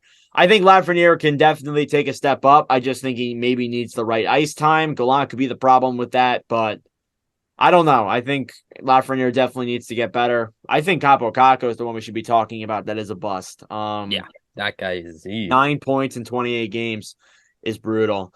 Looking at goalie stats, I don't think goaltending is the problem in New York. Shesterkin, 20 games played, 12-4-4, a 2.58 goals against average, and a .913 save percentage. Then you have Yaroslav Halak, who, has been bad, but he hasn't been awful. 1-6-1, a 3.04 goals against average, and a .888 save percentage. That's not as bad as some of the other goalies in the league. but it's still, I mean, like the backup stats usually aren't better than the starters, so I guess it makes sense. But yeah, I mean, like the goaltending isn't the problem. I don't think it'd be the blue line, and they're scoring. So I mean, I honestly, it's got to be Gerard Gallant, or maybe I've seen some people put the blame on Jacob Trouba. I'm not sure Oh, if yeah. that's justified though. Yeah. I don't know yet. I mean, He's not meant to be a big time point scorer. He's meant to be that guy that can throw his body around on the blue line, and maybe the odd time he'll get a couple points. yeah, Trouba has 8 assists through 28 games, so obviously he's not scoring crazy points like Captain Connor McDavid. But I mean, like in that game against Chicago and in some other games too, you can see he's trying to get the team hyped up and motivate the team. He's trying to get there, but it's just been a struggle so far for New York. But anyways, here moving on to number 13. I've already lost track. Yeah, number 13. We got Detroit. Goals for 3.2, goals against 3.04. Yeah, the Red Wings are one of those teams that took a huge step up this season, and well deserved, because I mean, you look at this core as a whole, they definitely should be one of those teams that takes a step higher. They've looked pretty solid so far. There's been a couple games where it's been like, but they've looked really good so far. So there's a lot of interesting player stats, so I'm gonna let Carter take it away here. Yeah. Dylan Larkin, he's over a point per game guy. Obviously, they're pretty much their star player. Dylan Larkin, he's got 26 through 25. Kubalik, one of those guys from Jack's team. I don't know if he wants to talk about Kubalik at all, but Yeah, I always liked him. yeah, Kubalik was a great player. He's a point per game guy with this Detroit team, so that's actually huge to see as well. Hronik, he's got 24 through 25. And then a guy that I kept thinking was on defense, David Perron, he's got 20 through 25. And then Andrew Kopp, former Winnipeg Jet, finally showing something that he's more than a third line guy than he was with Winnipeg. He definitely showed it with the Rangers. He's got 16 through 25, and Lucas Raymond, he's the sixth guy on this team, but he's like 1 point behind Andrew Kopp there with 15. Yeah, another guy that I want to talk about, Moritz Seider. He's kind of struggled, quietly struggling. 11 points in 25 games played. That I know he's a defenseman, and people are probably screaming at me right now, but I mean, like sophomore slumps do happen, but he is kind of struggling through his second year in the league. When you look at goaltending, it's definitely been way better than last year, and Ville Husso is the prime example of that. 11, 4, and 3, a 2.54 goals against average. Excuse me, at a .916 save percentage. Then you have Alex Nedeljkovic there as well, who has a 2-3-2 record, a 3.97 goals against average, and a .880 save percentage. So definitely way better goalie stats than last year. I think that's really the reason why this team has been so much better. But yeah, I still think Detroit may have a little ways to go before I can say, yeah, this team is that. There's some players that have definitely struggled. Joe Veleno, 6 points in 24 games. P.S. Sutter, 8 points in 24 games. So it's been a little bit of a struggle for some of these players, but Detroit definitely did take that big step up, and I'm definitely happy about it. So anyways, moving on to number 12. Who do we got? Yeah, number 12, we actually had Tampa. Goals for 3.44, goals against 3.12. Yeah, the Lightning, obviously, they made the Stanley Cup Finals. They did lose some big acquisitions, so it is pretty obvious that they were kind of going to take that step back. But still, this team still is dynamic, and just because they're not in the top 10 in the league, that doesn't mean you should overlook them as one of the better teams in the league. They're still 7-3-0 in their last 10. They're still a pretty solid hockey team. So obviously, one of the biggest players is actually playing his first full season since 2018-19. I'm going to leave it to Carter to talk about him. Nikita Kucherov, the double champ. He has 37 points through 25 games. I'm really hoping this guy stays healthy throughout the entire year, because he is so fun to watch. I say this with like almost every of like the team's like top player, but Kucherov, he's something else. As I said, 37 through 25. Steven Stamkos, he's back. He's back, so that's awesome to see. He's got 30 through 25. Their leading goal scorer as well with 14 tucks. Braden Point, again, they have like their starters back now, so this is like huge for Tampa. We're finally seeing Tampa at almost true potential. Yeah, 100%. And like, they've dealt with so many injuries since that 2020 Stanley Cup run, but I mean like this team is still playing pretty well. Victor Hedman there kind of struggling as well.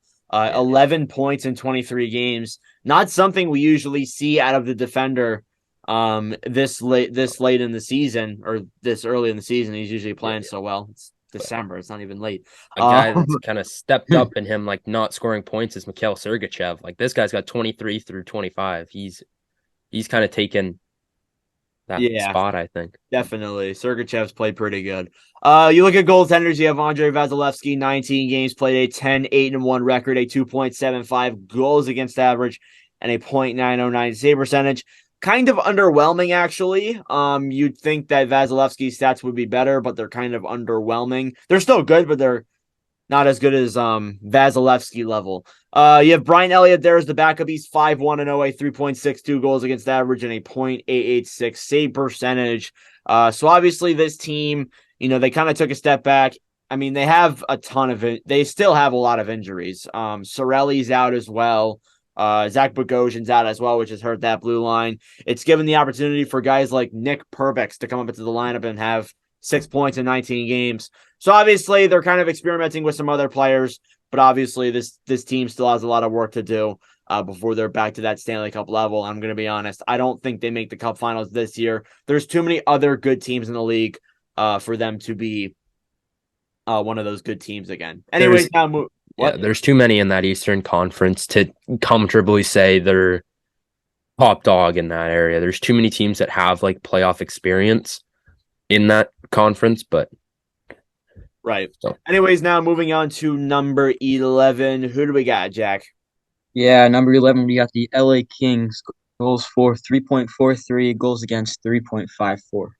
Yeah, once again, another good season from the Los Angeles Kings. Obviously, they've been building this team up for a long time, and they're also kind of one of the more underrated and they're kind of overlooked. When you look at this team, I mean, they were looked at as one of the famous teams back in the day, like almost 10 years ago now. But now they kind of have a whole new identity, although they still have some of the old players on the team. There are some new faces, and I got to give it to Carter to talk about them. There's new faces? Yeah, 100%. Okay. All right. So looking at their leading scorers, they got Kevin Fiala, their leading scorer. He's got 30 through 28. Anze Kopitar, he's got 24 through 7. 24 through 28. 24 through 7. That's a ridiculous stat line, but their next guy up, Victor Arvidsson, he's got 21 through 26. Velarde, he's got 19 through 27. One of their new acquisitions, actually, Philip Deneau, actually makes their top 5 points. He's got 19 through 28 as well. Yeah, that rounds out their top 5. Yeah, obviously some really solid players there. Arvidsson's looked really good. It's a really solid team in LA. Sean Durzi, another notable player there, 18 points in 25 games as a defenseman. He's looked really good. Looking through the list here, Mikey Anderson, 6 points in 28 games. No other really like eye-opening players. They still have a really solid team, but it's kind of been Kevin Fiala just popping off. You look at goaltenders, they actually sent Cal Peterson down to the AHL. He actually wasn't claimed. I thought he would be, but he wasn't. Yeah. So that leaves Jonathan Quick. 19 games played, 8-7-2, a 3.33 goals against average, and a .888 save percentage. Phoenix Copley has played 1 game, and it was a win. 2 goals against average, and a .939 save percentage. Cal Peterson, on the other hand, has struggled the past couple of years. It hasn't taken that step up yet, really. Is it time to cut ties with him potentially? Because he was looked at to be one of those good tandem goalies, but really he hasn't been that so far. So I don't know if you really can with goalies. I think goalies are one of those things where like sometimes you got to wait on them to develop. Mm-hmm. And that's like one thing. Like I know this is going to sound so biased because I'm a Jets fan or whatever, but if you look at Hellebuck, he wasn't good till like a couple years down the line. Like he was bad for a couple seasons there, and then he developed like crazy. So goalies are one thing I think that you have to kind of take your time and develop them. Yeah, they definitely have a lot of work to be done in LA before they're a legitimate team. Now we can finally move on to the top 10. Who is at number 10? Don't we have 11? I thought we just did 11. No, this is top 10. Okay, I'm out of I think it. I think it's top 10. Should be. Yeah. Anyways, we got Islanders. Goals for 3.19. Goals against 2.7. They're back. I Yeah, mean, they like, are. what else is there to say? Really, they have returned. Last year was a really horrible start to the season. A lot of COVID, a lot of away games, not being good at home either. But really, that's kind of changed when you look at this Islanders team. You know, having Lane Lambert. Is it Lane Lambert? Is that the? I always get them mixed up. Is it Brad Lambert or Lane Lambert? No, Brad Lambert's on the Brad, Jets. yeah, Brad. Yeah, I was gonna say. One time I said That's my guy. That's Yeah. ours. One time I said in a TikTok that Brad Lambert was the coach of the Islanders. I got him mixed up, so yeah, that was fun. But anyways, when you look at the Islanders, obviously Lambert definitely helped them kind of bring a more offensive game to the team, and it's definitely taken a big impact on them and made them a much better team as a whole. And Carter, there's a lot of offensive stats here, so Yeah. Leading scorer, Matthew Barzal. Not much to say. He is such a good player. He's really good with the Islanders. Good at Their passing. what? Good at passing. He is very good at passing. He's not very good at scoring, but he's like very good when it comes to passing the puck. So if he ever passes the puck, just expect a puck spout to probably go in your net if he sends a nice little dish there. But he's got 28 through 27 over a point per game guy. Brock Nelson, he's got 26 through 27, just under that point per game mark, but he is also their leading goal scorer. So probably a lot of Barzal's assists went to goals from Nelson. Yeah. Anders Lee, their captain, he's got 20 through 27. Noah Dobson, who honestly I think is one of the more underrated defensemen. I probably already said that on another defenseman already, but I actually really like Noah Dobson. He's a great player. He's got 18 through 27, also outscoring Matthew Barzal. Crazy. John Gabriel Pajot finishes out their top 5 scorers. He's got 15 through 27. Yeah, I was at the game where they played the Flyers, where they lost to the Flyers, and the Flyers broke their 10-game losing streak towards the end of November. And Dobson actually scored the only goal that the Islanders had. He's a good player. He was getting a lot of chances on net. He's really solid. He's good offensively. He's a little iffy defensively, kind of, but he's still a really solid defenseman overall. He's a good player. You look at goaltending stats here. You have Ilya Sorokin, 19 games played, a 10-8-0 record, a 2.33 goals against average, and a .927 save percentage. Obviously, Sorokin playing at a great level. Honestly, could be a Vezina contender come the end of the season, especially with guys like Vasilevsky kind of struggling. Well, they're not struggling, but they're kind of having worse stats than usual. Semyon Varlamov as the backup. I don't know what happened there. 9 games played, 6-3-0, a 2.52 goals against average, and a .922 save percentage. Obviously, Varlamov playing good as the backup. But yeah, the Islanders definitely playing really good. Hopefully it'll keep going. Anyways, moving on to number 9. Who do we got? Yeah, we got Pittsburgh Penguins, a team that has really turned it on. Goals for 3.54 and goals against 3.04. Yeah, you look at that 8-game losing streak, and I actually was one of the people that said this could be the end of the Penguins' dominance and a dominant run, and this could be it.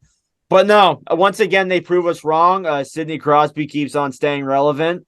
And I mean, this team as a whole is still a really good team together, and they've kind of turned it around from an 8-game losing streak to being top 10 in the league, which I think is very impressive.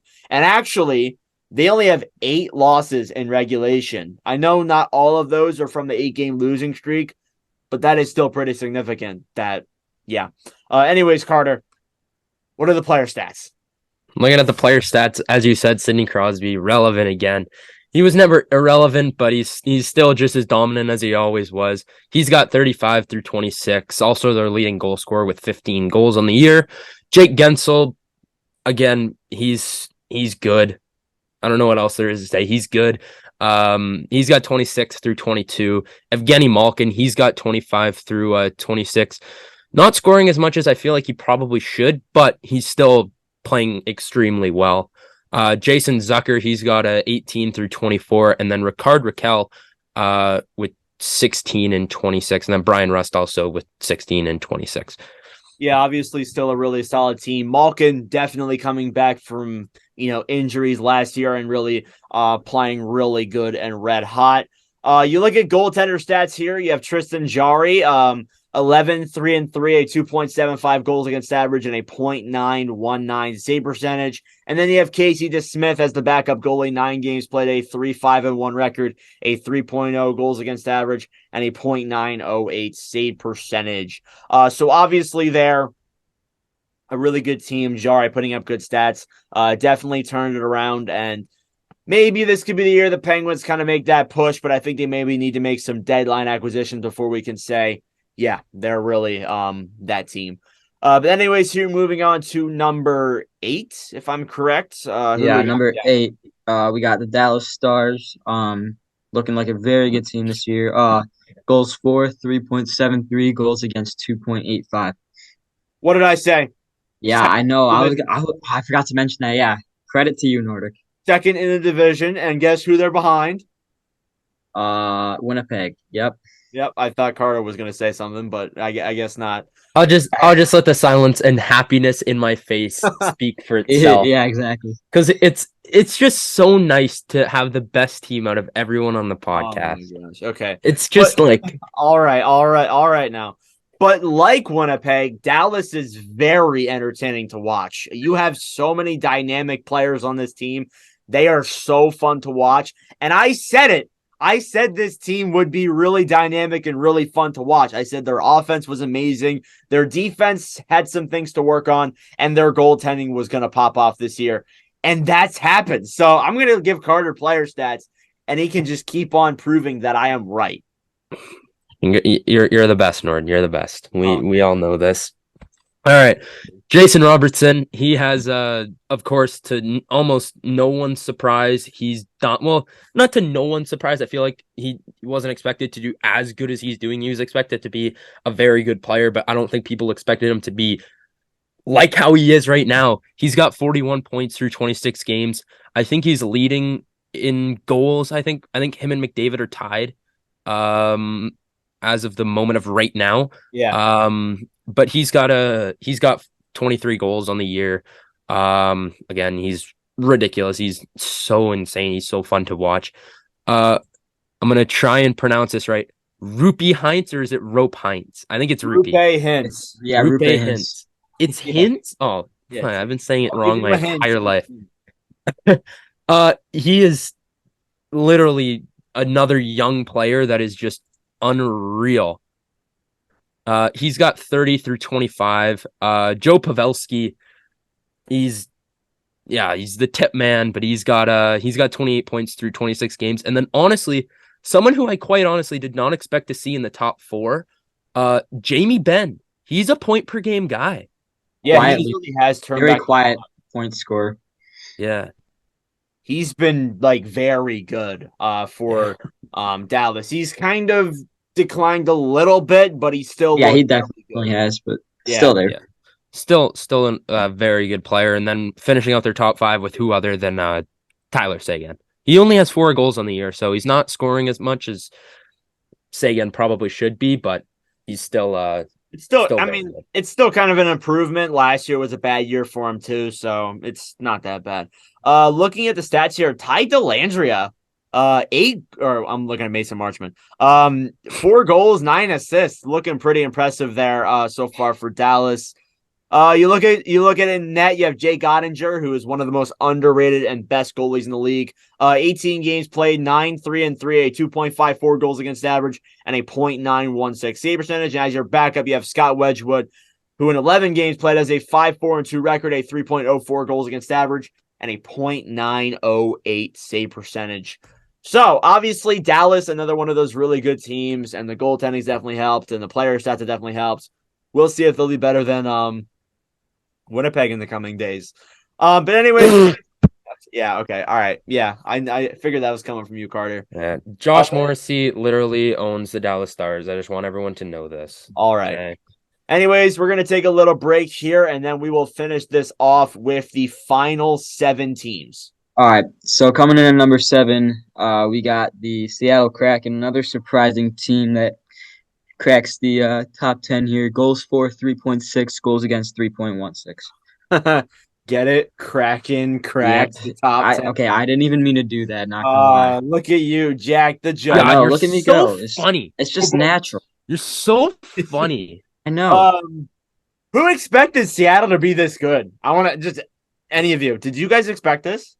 No, not at all. I had no clue they'd be this good, but they are just firing on all cylinders right now. Like this team looks really, really good. I'm gonna give it to Carter right away for the player stats because they're impressive. Like it's impressive. This entire team has like turned it around. Yeah. Looking at their leading scorer, Andrei Burakovsky. This guy he's good again. Never really like found this groove with the Washington Capitals. I think that's where he was, right? Yeah. Yes. Yes. Okay. Colorado before, but then he was. Who am I thinking of then? Oh, I'm thinking of the guy that's. I don't know who I'm thinking of right now, so we're just gonna completely scratch everything I've just said. He's got 26 through 25. Jordan Eberle, he's got 22 through 25. Matty Beniers, he's got 21 through 25. Obviously, pretty much everyone else's besides me called their pick at the start of the year. I don't know why I said Owen Power, but not looking so good now. You just couldn't think of any goalies. Yeah, I couldn't think of anyone off the top of my head. But anyways, their leading goal scorer, Jared McCann. Wow, has he been good? Yeah. He's got 12 goals through 22 games, 17 points in total. He's only got 5 assists. Someone should tell him to learn to pass the puck, but if you're scoring, you're scoring. So nice there. And then Vince Dunn, he's got 16 through 25, and that's rounding out their top 5. Yeah, it's kind of surprising how good this team's been. You don't have one player absolutely playing crazy. I mean, Burakovsky, he's 4 points ahead of Everly, but still, it's really been kind of a team effort from this group, and I really like it. You look at the goaltending, it's not that good. Probably the worst goaltending in the entire top 10, if we're being honest. You have Martin Jones there, 19 games played, a 12-5-2 record, a 2.97 goals against average, and a .8888 save percentage. Then you have Philip Grubauer as the backup there, not 7 games played, a 2-2-1 record, a 3.40 goals against average, and a .868 save percentage. Obviously, Seattle's still got some work to do with the goaltending, but definitely so far this season, it's been still a trek in the right direction. But honestly, when they get to the playoffs with that goaltending, I highly doubt they're really going to get anything done. So it sucks, but obviously the goaltending is going to be the biggest thing that you need to fix. But anyways, here moving on to number 6. Who do we got, Jack? Yeah, number 6, we got the Winnipeg Jets. Yeah, Carter, you deserve it. Yeah, look at him. Look at him. Wow. All right, yeah, so goals for 3.29 and goals allowed 2.54. I'm going to let Carter just talk as he gets out of jersey and puts it on. Yeah. Carter, I'm going to let you talk about the Jets.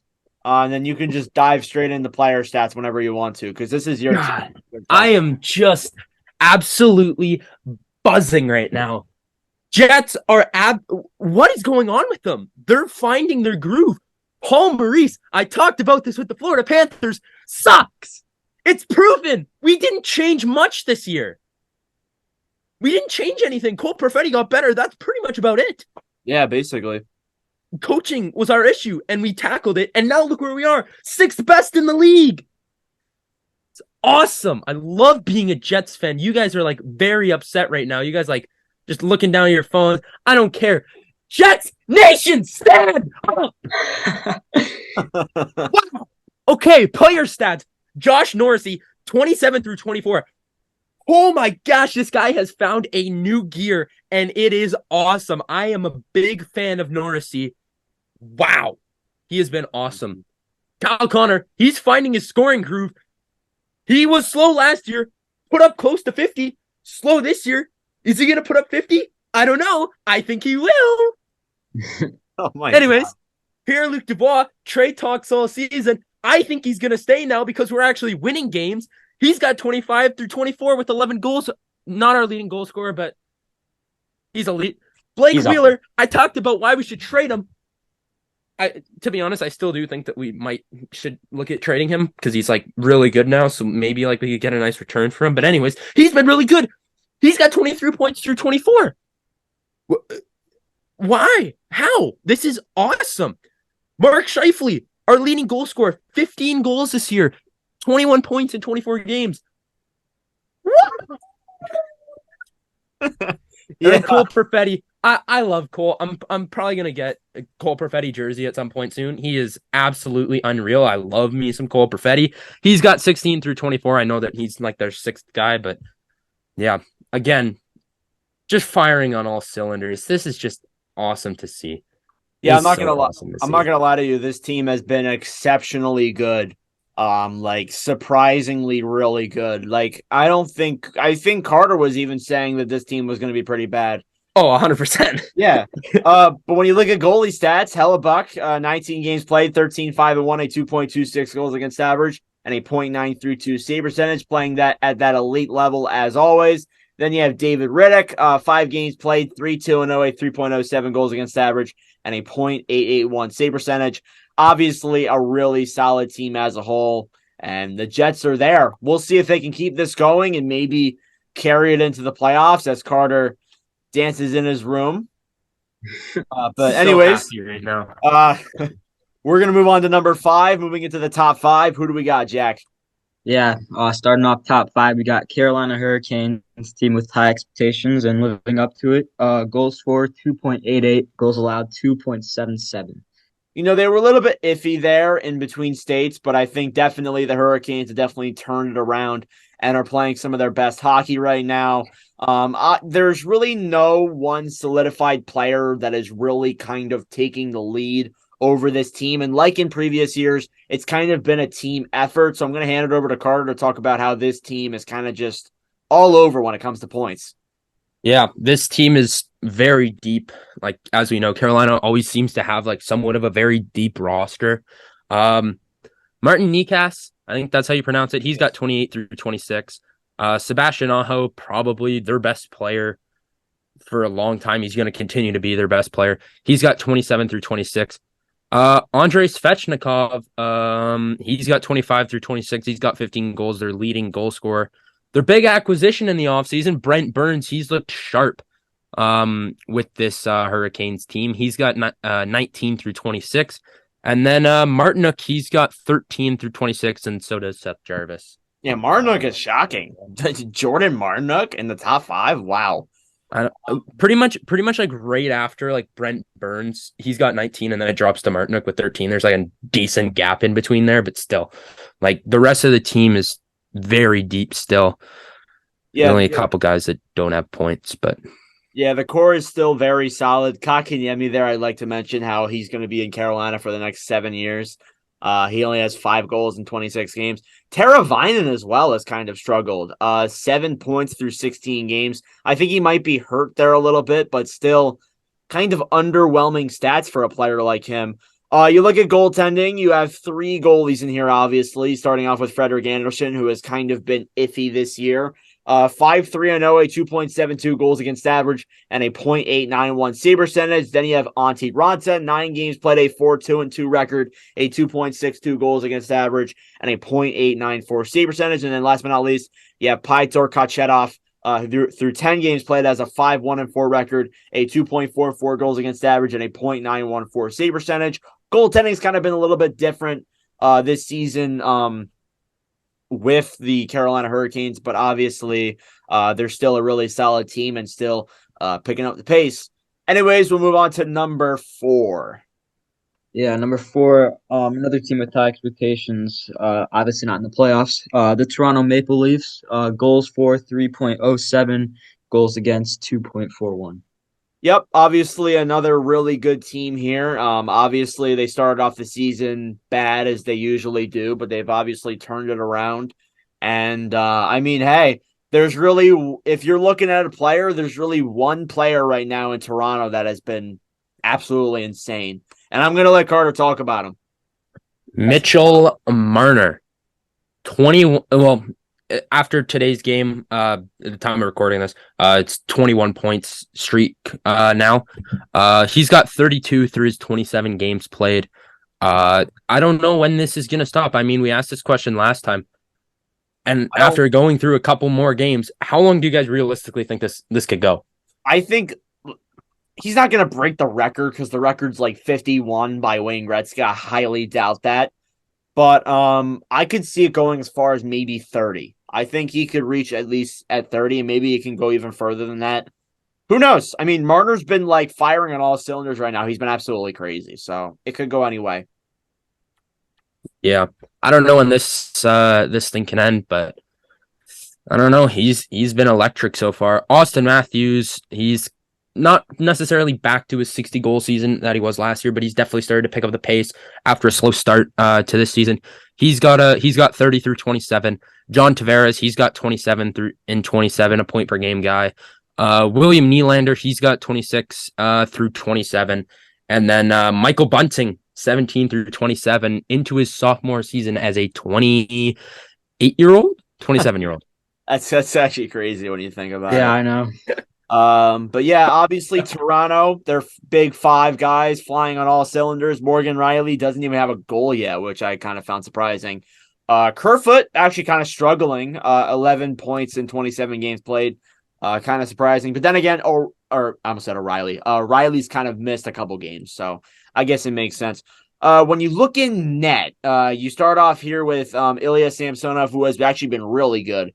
A 7-2-0 record, a 2.09 goals against average, and a .924 save percentage. Then you have Matt Murray, 9 games played, a 6-1-2 record, a 2.34 goals against average, and a .932 save percentage.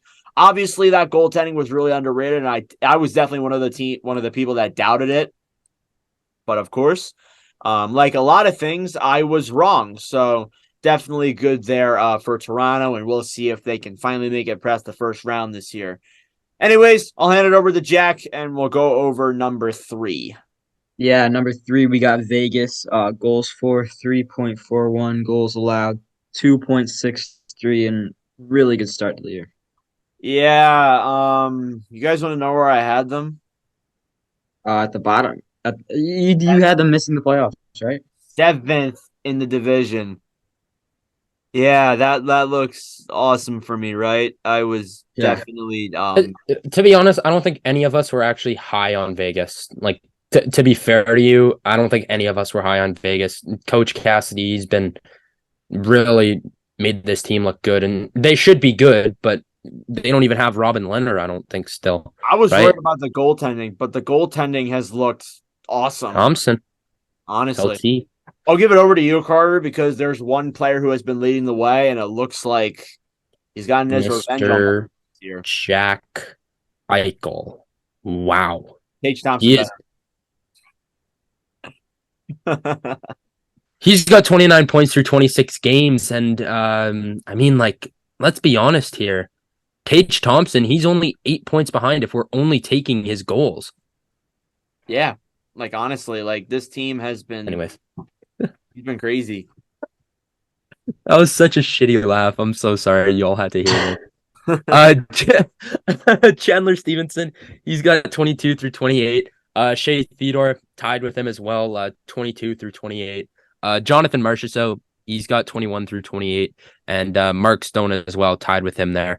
Pretty even scoring throughout kind of their top 5. All of their top guys have 20 plus points. And there's not really a big like drop off point after the top 5 as like most teams do have. But yeah, they've looked good, and Jack Eichel, their primary goal scorer, so he's been good. Overall, a really solid team. Got to give a special shout out to the hot dog man, Phil Kessel, breaking Iron Man streak. We talked about it on the pod, I think. But also he's played 1,000 consecutive games, which is crazy. You talk about 1,000 games being a huge milestone, but 1,000 straight is unreal. Yeah, that's crazy. Looking at goaltending here, it's actually really interesting. Starting off with Logan Thompson, 19 games played, a 13-6-0 record, and a 2.68 goals against average, and a .918 save percentage. Then you have Aiden Hill as the backup there, 9 games played, a 2.55 goals against average, and a .908 save percentage.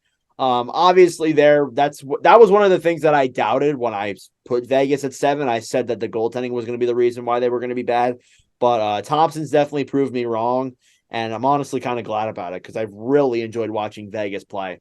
I'm going to be honest. But anyways, That's here better. now, moving on to number 2. There's only 2 teams left, so who's who, Jack? Yeah, so number 2, Boston Bruins, really good team. Oh, that's what I'll say. Goals for 3.96, goals against 2.17. Yeah, and like I will say this too, they are neck and neck with number 1. I'm not gonna say number 1, you can probably guess it, but they are pretty neck and neck with number 1, so it's been kind of competitive. This team actually, like a lot of people were saying that they would be bad this year because of the Marchand injury and the McAvoy injury, but again, Boston proves why you shouldn't doubt them. So I'm going to give it to Carter with the player stats. There is a lot to talk about here. Yeah, there definitely is. Their team has been unreal to start this off. They're actually crazy depth. And usually, like I've said before, there's usually a big drop off between the top 5. There is a huge drop off between 1 and 2. Looking at their primary point scorers, you guys can probably guess David Pastrnak. Wow, has he been good to start this year off? He's got 18 goals, 18 assists for 36 points through 25 games. One thing that does suck is in one of my fantasy hockey leagues, I play this guy who's a Bruins fan, and most of his team consists of Bruins players. Don't It's- blame him. and then the worst part is he also has Tage Thompson. Yeah, I'm screwed this week, but anyways, back to this. So there's a big drop off between 1 and 2, and their number 2 guy, Patrice Bergeron, he's got 21 points through 25 games. He's still looked good. Like, even though he's getting old up there in age, he's still performing at a very good pace for even an NHLer. Brad Marchand injured to start the year. We were all surprised when he came back so early. But he's back and he's got 21 through 17 games. So he didn't really miss a lot of time in the regular season, but he's definitely made his presence felt again. Taylor Hall, he's been pretty solid with the Bruins. I have to admit, he's been pretty good with them there. He's got 20 through 25. And then David Krejci finishing out their top 5. He's got 20 through 22. And then one guy I did want to bring up, Charlie McAvoy. Since his return, he's got 13 through 12 games. So he's kind of back to that primary defenseman for this Bruins organization. Yeah, that is very interesting. Definitely a really solid team. Fun fact, I'm actually looking at the NordCast Fantasy League. I'm beating Carter right now. So Ooh, you guys are playing each other? yeah, we're playing each other. I forgot about that. Get a little bet going. Yeah, we should make a bet. That's a good idea. But That seems I was awful. thinking I have Thompson in one of my fantasy leagues. I know I do too. I'm in my other one, not Yeah. the Nordcast. I have like a million different fantasy leagues that I'm in. So I think I was just straight dominating with Thompson. Like I got like 20 Thompson notifications. It was crazy. Anyways, looking at goalies here, Linus Ullmark. Holy crap. 15-1-0, a 1.82 goals against average through 18 games in. That's like Patty Raw, Dominic Hasek level stats. And He's been awesome. yeah, that's insane. Like a .939 save percentage. And then you have Jeremy Swayman there as well. 9 games played, 5-2-1, a 2.63 goals against average, and a .899 save percentage. Obviously, Ullmark playing unbelievable, just like literally one of the best players I've seen in a long time. He's been playing like crazy. And then Swayman kind of struggled a little bit, but he's starting to get back on pace. But anyways, we got one more team left. It's been a really long podcast. So we're going to wrap it up at number 1. Who do we got? Yeah, number 1, none other than the New Jersey Devils. Goals for 3.69, goals against 2.19. I think we may have expected the Devils to be better. I think some of us may have thought that the Devils were going to be at least a little bit better. But did we think they were going to be this much better? Did any of you guys think that? No, not at all. Not at all. Yeah, not at all. This team has been absolutely crazy. And not only that, like, it's not just like one player. It's yet again, a team effort. There's so many players that are playing absolutely unreal. on this team right now. So for the last time, for the 32nd time, I'm going to give it to Carter, and he can read us off the player stats. All right. Well, their leading scorer, the man that was called a bust after 1 year in the NHL, Mr. Jack Hughes. He's finally found his groove in the NHL, and Yes, he he's has. here. And he is, let me tell you, great player. Great player. He's got 31 points through 26 games. Jesper Bratt, he's got 28 through 26.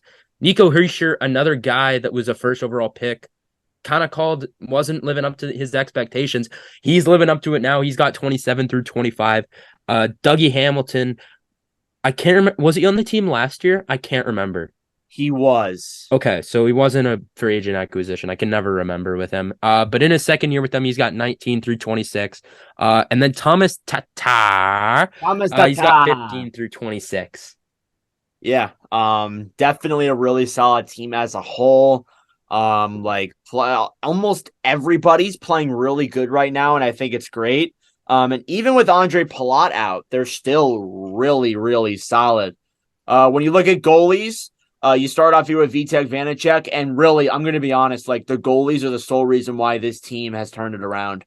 And that was like the issue last year of why this team wasn't good. Goalies have saved them. Vitek Vanacek, 17 games played, 12-2-1, a 2.10 goals against average and a .922 save percentage. Then you have Mackenzie Blackwood, 7 games played, 4-2-0, a 2.79 goals against average and a .880 save percentage. Then you have Akira Schmid. It's funny how he has mid in his last name, but he's actually pretty good. 5 games played, 5-0-0, a 1.42 goals against average and a .949 save percentage. Obviously only through 5 games, but still pretty good. Yeah, the Devils obviously a really solid team this year. Didn't expect them to be this good. And that recaps our team report of the entire NHL. All 32 teams we covered in this video or podcast. I'm not sure how long this is, but I'm definitely banking on at least 2 hours. Yeah. Yeah. But this was recorded over 2 days, by the way. 2 Yes, days. it was. Just podcast grinding from us, me in a different setup in 2 different episodes. I thought that was kind of funny. Same setup, just with a hat. Yeah. Thank you all so much for the support through the first 10 episodes of the NordCast. It's been unreal. Me, Jack, and Carter have had a great time recording the first 10 episodes. We've had many guests on, not LeBlanc James. We were going to have him on. TKD Max BJJ. We had M Bon Hockey on. We had Michael McNiven join us on the podcast. It's been really fun, guys. Thank you for the first 10 episodes, and we cannot wait to bring you more on this journey. Definitely probably 2 to 3 more before the year comes to a close. So yeah, that'll do it for us. Thank you all very much for listening. I really do appreciate it. Make sure to subscribe on the YouTube channel. Make sure to give us a good 5-star review and tell your friends about the best podcast in the hockey world. That was biased. I'm sorry. But yeah, thank you very much for listening, and we'll see you guys in the next one. Adios.